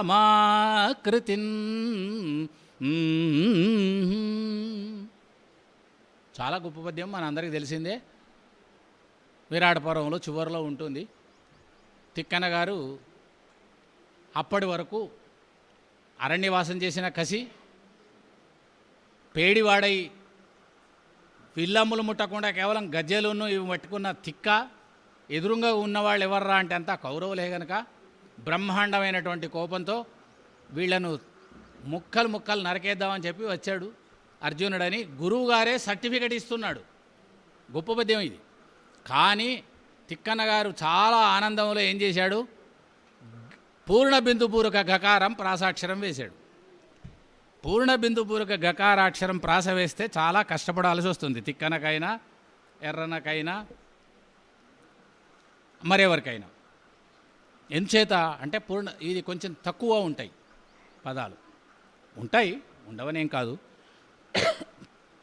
గుహాంతరమునన్ చేడ్పాటుమై నుండి మాతంగ వరకు వాడాడు. మనకు తెలుగులో ఒక సౌకర్యం ఏంటంటే 2వ అక్షరం ప్రాసాక్షరం లేక 3వ అక్షరం కనుక ఉంటే, మొదటి అక్షరం కనుక దీర్ఘమైతే హాయిగా తీసుకపోయి ఆ మొదటి అక్షరాన్ని మీది పాదంలో వారేసి ఆ మిగతా 2 అక్షరాలు కింద వేస్తే ప్రాస కుదురుతుంది. మాతంగ శబ్దం అలాగే వచ్చింది కాబట్టి మళ్ళా సున్నాగా వచ్చింది. 2 పాదాలు మంచిగా నిండా రాశాడు. మాతంగ స్ఫూర్జిత సముద్యత్ క్రోధమయ్యవచ్చు. ఇప్పుడు మళ్ళా పూర్ణబిందుపూర్వక గకారం పడాలి. ఎలాగా? వెంటనే ఆయనలోంచి వ్యాకర్త బయటికి వచ్చాడు. ఎక్కడైతే ధృత ప్రకృతిగా ఉంటుందో దానికి అవతల గనక పరుషాక్షరాలు ఉంటే సరళాలు అవుతాయి, పూర్ణబిందు పూర్వకాలు అవుతాయి అనేది మనకు తెలిసిందే. ధృత ప్రకృతిక సరళాదేశ సంధి అంటాం కదా. ఇక్కడ ఏం చేశాడు? ఓజన్ ప్లస్ కాంతార కలిపాడు. కలిపితే ఓజన్ గాంతార అయింది. ఇంకో పూర్ణబిందు పూర్వక గకారం పడ్డది. ఓజన్ గాంతార నివాస ఖిన్నమతి అన్నాడు. ఆ కాంతార వేయడం వల్ల ఆయనకు ఒక సౌకర్యం ఏం కలిగింది అంటే ఇప్పటి వరకు భగభగలాడుతున్నాడు అనేది తెలిసి వచ్చింది మనందరికీ. కాంతార నివాస ఖిన్నమతి. ఇప్పుడు 4వ పాదం ఉన్నది. 4వ పాదం దగ్గర వచ్చే వరకు మళ్ళా పూర్ణబిందుపూర్వక గకారం పడాలి. కుదరలే. ఇటువాడు చూశాడు. పక్కన గురునాథుడు ఉన్నాడు. గురునాథుడో వాడి పేరేంటో కానీ ఏమి చెప్పుదు గురునాథ అన్నాడు. వాడు గురునాథుడే కానీ అది చెప్పరాక అన్నాడని మనం అనుకున్నాం. గురునాథుడు అంటే మనకు ధృతరాష్ట్రుడు అనే అర్థం వచ్చేలాగా అని చమత్కారంగా చెప్తాం. ఇప్పుడు అక్కడ అదే పరిస్థితి వచ్చింది. ఏం చేశాడు? వచ్చన్ అన్నాడు. కుంతి సుత మధ్యముండు అని కా తీసుకొచ్చి పడేశాడు. కా అయితే గా అవుతుంది. ఎందుకంటే పూర్ణబిందుపూర్వక గకారం రావాలి అంటే తత్పూర్వం ధృతం ఉండి అది కా ఉండాలి. వచ్చం కుంతీసుత మధ్యముడు గా వచ్చింది. కుంతీసుత మధ్యముడి దగ్గర పేచి వచ్చింది. ఎందుకు పేచి వచ్చింది అంటే అర్జునుడు కుంతీసుత మధ్యముడు కాదు, పాండవ మధ్యముడు. కుంతీసుత మధ్యముడు అంటే భీముడు అవుతాడు. మరి పాండవ మధ్యముడిని కుంతీసుత మధ్యముడు ఎలా అన్నాడు?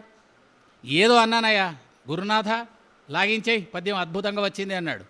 అప్పుడప్పుడు అవధానం ఇలాగే అంటారు, దబాయిస్తారు. కొంచెం తేడా వచ్చిందా అని పృచ్ఛకులు ఎవరిని అడిగితే ఆ పోనివాయా ఇలా అయితే బాగా వచ్చింది కదా అని మన గరికపాడేవారు కూడా దాంట్లో సాగర ఘోషలో ఏదో చెప్పాడు కదా. అది నిజానికి శాస్త్ర సంబంధంగా దోషమే కానీ సర్దుబాటు. కుంతీసుత మధ్యముడు ఎవరు మరి? భీముడు అని ఎలా చెప్పగలుగుతున్నావు? కర్ణుని మర్చిపో, కాసేపు కర్ణుని మర్చిపో. వీళ్ళు 5గురే. ఇప్పుడు నువ్వు ఇంకో పేచి పెట్టి ఎలా ఉన్నావు? 5గురు అయితే మధ్యముడు వెళ్తాడు, 6గురు అయితే ఎలాగే కుదరదు. అయితే మనకు సంస్కృతంలో ఒక నాటకకర్త ఉన్నాడు. ఆయన పేరు భాసుడు. ఆయన ఏం చేశాడు? మధ్యముడు పేరుతోనే ఒక నాటకం రాశాడు. మధ్యముడు వ్యాయోగం రాశాడు.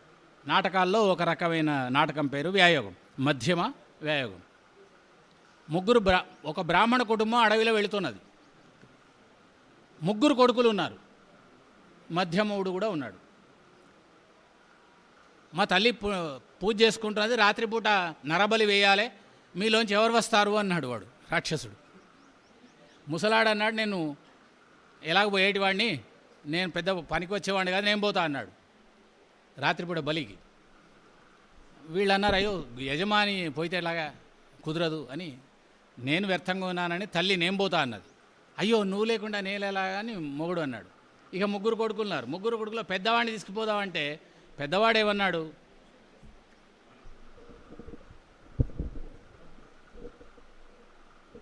నాకు అగ్రజుడు పెద్ద కొడుకు చేతికి పనికొస్తాడు వద్దన్నాడు. అప్పుడు కనిష్ఠుణ్ణి తీసుకుందాం అనుకున్నాడు.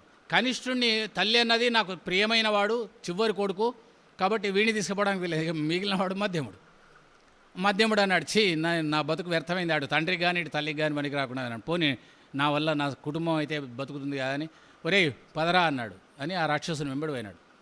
రాక్షసుడు వెంబడి పోతూ సాయంత్రం అయింది, సంధ్యావందనం చేసుకోవాలి, కొద్దిసేపట్లో తల్లి దగ్గరికి వెళ్తాడు, వీడిని బలి వేస్తారనక సంధ్యా చేసుకుంటాడు. సంధ్యావందనం మనసున పడతలేదు వాడికి, ఎందుకంటే ఇంకో గంట అరగంటలో చచ్చిపోతాడు కదా. వీడు పిలుస్తున్నాడు, మధ్యమా అని పిలుస్తున్నాడు. వాడి పేరు వీడికి తెలియదా మరి, వాడు మధ్యలో ఉన్నాడు కదా, మధ్యలో పుట్టినాడు అంటే వాడు వస్తున్నాడు, వాడి సంధ్యావందనం పూర్తి అవుతలేదు. అది మంత్రం లేని పూజ మాపడదాకా అన్నట్టు నడుస్తున్నది అది.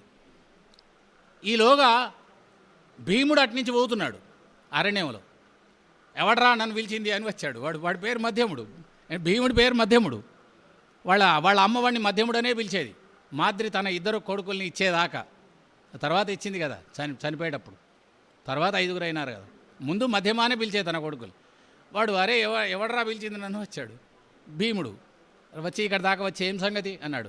అయ్యా ఏం లేదు, నేను వీడికి బలి పోతున్నాను, మీరు మధ్యలో జోక్యం చేసుకోకండి అని పాపం ఆ బ్రాహ్మణ కుమారుడు అంటున్నాడు. అంటే ఈ భీముడు అన్నాడు, ఎవడరా వాడికి బలి పోవడం ఏంటి, నువ్వేంటి, నేను చూసుకుంటా పో, నువ్వు పో, మీ అమ్మ నాన్నలు పోయి ఊరికి పోయి పట్టుకోపో, మీరు వెళ్ళిపోండి అన్నాడు. వీడు కూడా చూశాడు, వీడు మంచిగా బలంగా ఉన్నాడు, వీడు 2 రోజులు 3 రోజులకు ఎక్కొస్తాడు ఫ్రిడ్జ్లో పెట్టుకుంటే అని చెప్పి వీడిని తీసుకుపోదాం అనుకొని బయలుదేరి తీసుకుపోయినాడు. ఆడ మధ్యముడు అంటే భీముడు అక్కడి దాకా వెళ్ళిన తర్వాత లోపల నుంచి తల్లి పూజ అయిపోయి నరబలికి మనిషిని తెచ్చావురా అని బయటకు వచ్చింది. వచ్చి చూసేవరకు ఎవరు అంటే స్వయంగా భర్త. లోపల పూజ చేసుకుంటాయని హిడంబ, వీడు ఘటోత్కచుడు. అసలు కథ అది. ఇంకేమైనా వెంటనే వచ్చి ఆమె పాదాల మీద పడి, అయ్యా క్షమించాలే ఆర్యపుత్ర అని అంటే వీడితో అన్నది, అరే వాడు మీ నాన్నరా, ఆయనను పట్టుకొచ్చావా అని. ఇది కథ. కాబట్టి మధ్యముడు ఎవరు? అందువల్ల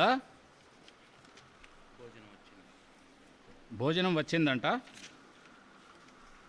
మీకు 1 నిమిషం పాటు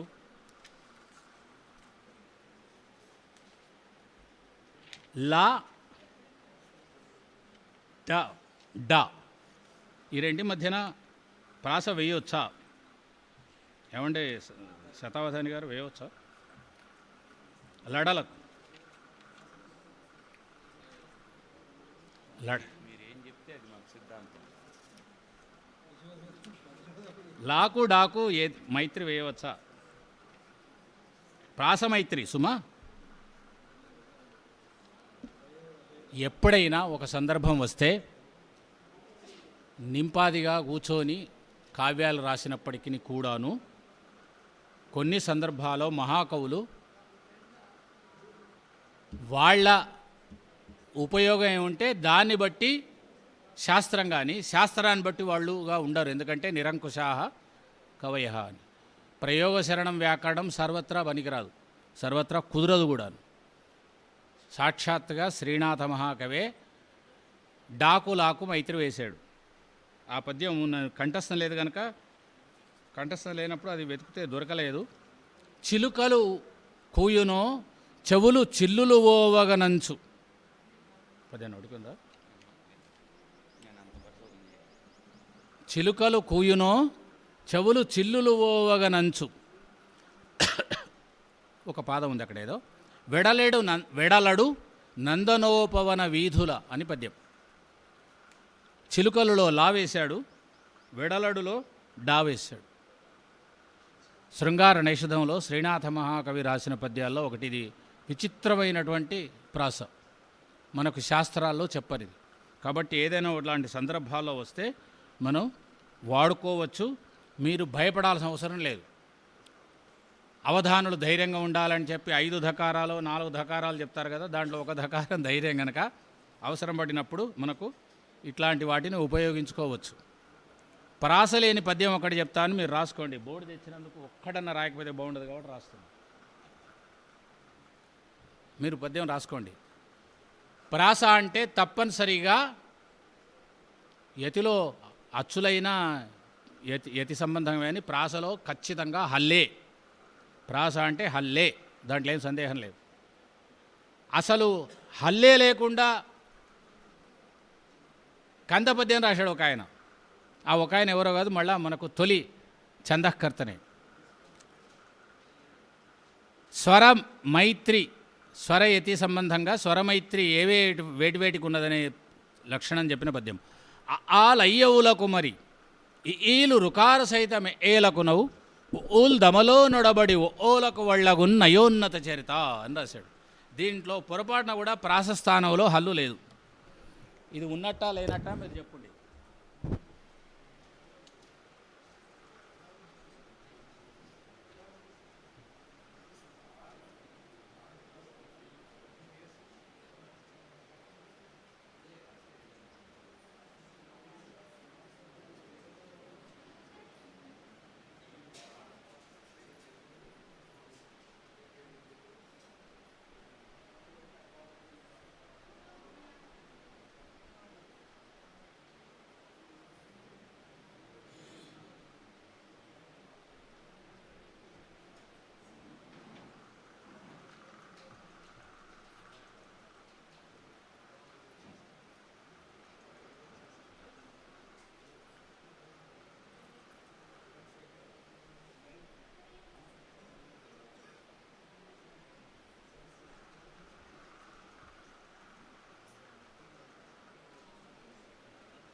కందపద్యం.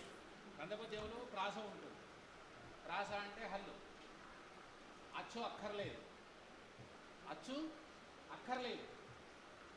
యతిలో అచ్చు వచ్చు, హల్లు ఉండవచ్చు. హల్లు మైత్రితో పాటు అచ్చు మైత్రి కూడా ఉండాలి. ఇప్పుడు చూడ రుచుల జాడవేరులో మనకు యతి కుదరలేదు అనుకున్నాం.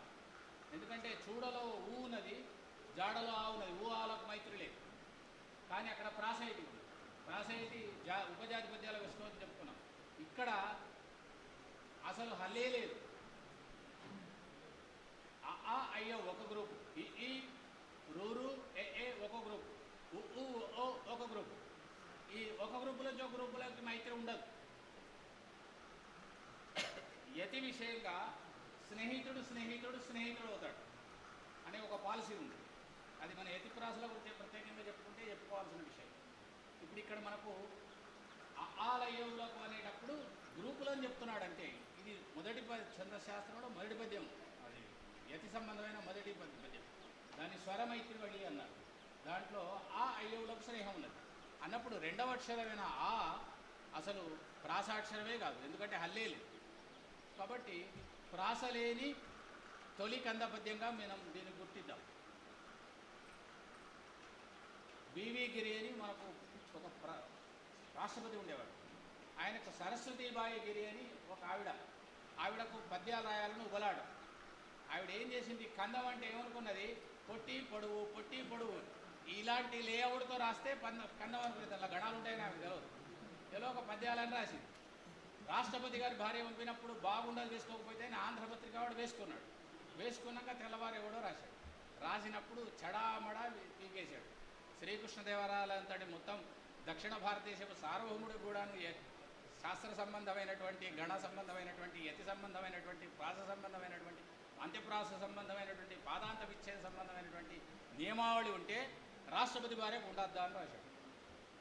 కాబట్టి అదే అలా ఉంచి ఈ పద్యాన్ని మీరు తప్పకుండా కంఠస్థం చేయండి. దీనికి మనకు ఏ స్వరాలకు మధ్య స్నేహం ఉంటుందనేది ఒకటి చెప్తుంది. శాస్త్రంలో ఉండేటువంటి పద్యం అనేది ఒకటి, గౌరవం దానికి.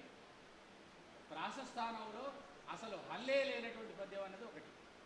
ఇది విశేషం అన్నమాట. దీంతో నేను ముగిద్దామనుకుంటున్నాను. ఎందుకంటే ఆహారం వచ్చిందట. శతం విహాయ భోక్తవ్యం సహస్రం స్నానమాచరేత అన్నారు. అంటే మీరంతా స్నానాలు చేశారనుకోండి. లక్ష్యం విహాయ దాతవ్యం కోటిని త్యక్వా హరిం భజే. ఇంతటితో నా ఈ ప్రసంగాన్ని ఇక్కడ ఆపేసి, శిక్షణని ఇక్కడ ఆపేసి మళ్ళీ అటువైపు కూర్చోవడానికి నాకు అనుమతించవలసిందిగా నిర్వాహకులను కోరుకుంటూ సెలవు తీసుకుంటాను. ధన్యవాదాలు సార్. దేశీ ఛందస్సుల్లో ఉన్నటువంటి వైవిధ్యాలను, వైరుధ్యాలను చక్కగా తెలియజేసినటువంటి మీకు కృతజ్ఞతలు తెలియజేసుకుంటూ తదనంతర కార్యక్రమాన్ని నిర్వహించడానికి అవధాన విద్యా వికాస పరిషత్ అధ్యక్షులు, కార్యదర్శి వేదిక మీదకి రావాల్సిందిగా కోరుతున్నాం. ఈ పుస్తకాలు ఒక 5-6 తీసుకొచ్చాను. ఎవరికైనా ఇంట్రెస్ట్ ఉంటే తీసుకోవచ్చు. కానీ ఉచితంగా తీసుకొని మీరు తీసుకుపోయి గుళ్ళలో వారేయవద్దు. దీనికి తృణమైనా పణమైనా ఇవ్వండి, కానీ చదవండి.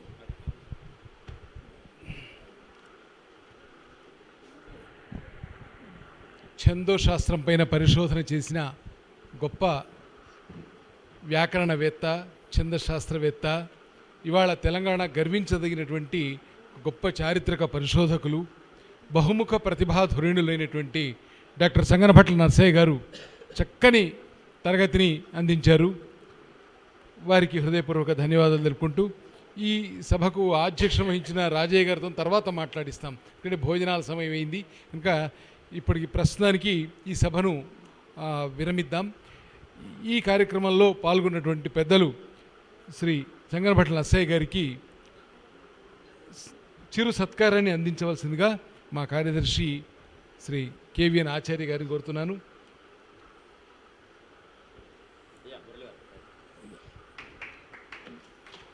శతావధాని శ్రీ ఆమ్దాల మురళి గారి చేతుల మీదుగా సంగనభట్ల నరసయ్య గురువు గారికి ఈ సత్కారం జరుగుతున్నది. మీ అందరి కరతాళధ్వనుల మధ్యన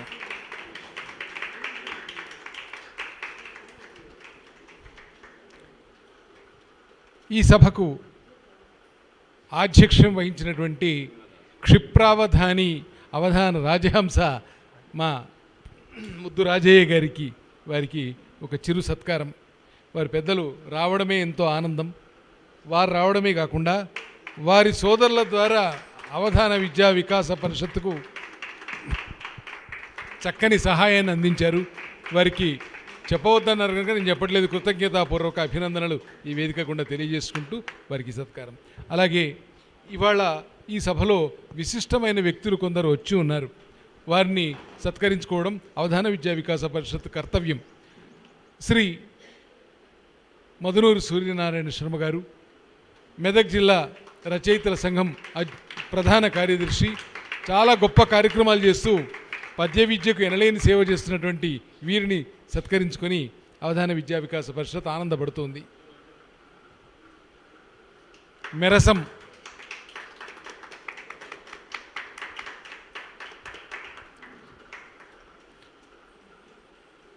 పద్య కవి కోకిలగా విఖ్యాతులైనటువంటి మా మాచవోలు శ్రీధర్రావు గారు, మాశ్రీ గారు, వారు పలికితే మా మత్త కోకిల పద్యం, వారు మాట్లాడితే మత్త కోకిలలు ఇట్లా దూకుతూ ఉంటాయి. అలాంటి మత్త కోకిల కవి ఈ సభకు రావడం చాలా ఆనందకరం. వారికి హృదయపూర్వక ధన్యవాదాలు. ఇప్పుడు పిల్లలందరి చేతిలో ఉన్నటువంటి 116 పద్యాలు వీరే మొత్తం డిటిపి చేసి పెట్టారు. దాన్ని అవధాన విద్యా వికాస పరిషత్కు ఉచితంగా అందించారు వారి సేవను. వారికి కృతజ్ఞతాపూర్వకమైన ధన్యవాదాలు తెలుపుకుంటూ ఇచ్చారు సత్కారం. అలాగే ధనికొండ రవిప్రసాద్ గారు ఉన్నారు. వారికి తర్వాత తరగతి ఉంది. అలాగే మా వారికి తర్వాత క్లాస్ ఉంది. ఇంకా అన్నంరాజు ప్రభాకర్ రావు గారు ఉన్నారు. వారు తర్వాత క్లాస్లో ఉంటారు. ఈ సభకు ప్రత్యేకించి మా మీద ప్రేమతో విచ్చేసిన ఇద్దరు పెద్దలు ఉన్నారు. ఒకరు శ్రీ ఎంవి సుబ్రహ్మణ్యం గారు, ఆడిటర్, దయచేసి వేదికపైకి రావాలి. అలాగే శేషగిరి వెంకట భట్టు గారు, సార్ వెంకటగిరి శేషభట్టర్ వెంకటగిరి గారు, క్షమించండి, ఎస్వి గిరి అనే మాకు బాగా అలవాటు.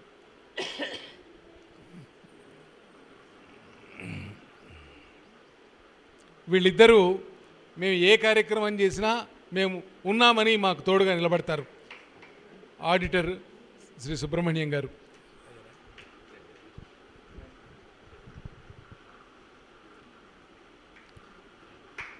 పెద్దలు దోర్బల ప్రభాకర్ గారు, దయచేసి వేదికపైకి రావాలి ఫోటో కోసం. అయ్యా రండి వేదికపైకి. ఇవాళ సన్మానితులందరికీ మీ సమక్షంలో సన్మానం జరిగినట్టుగా ఒక గుర్తు ఛాయాచిత్రం గిరిగారికి సత్కారం చేయించండి.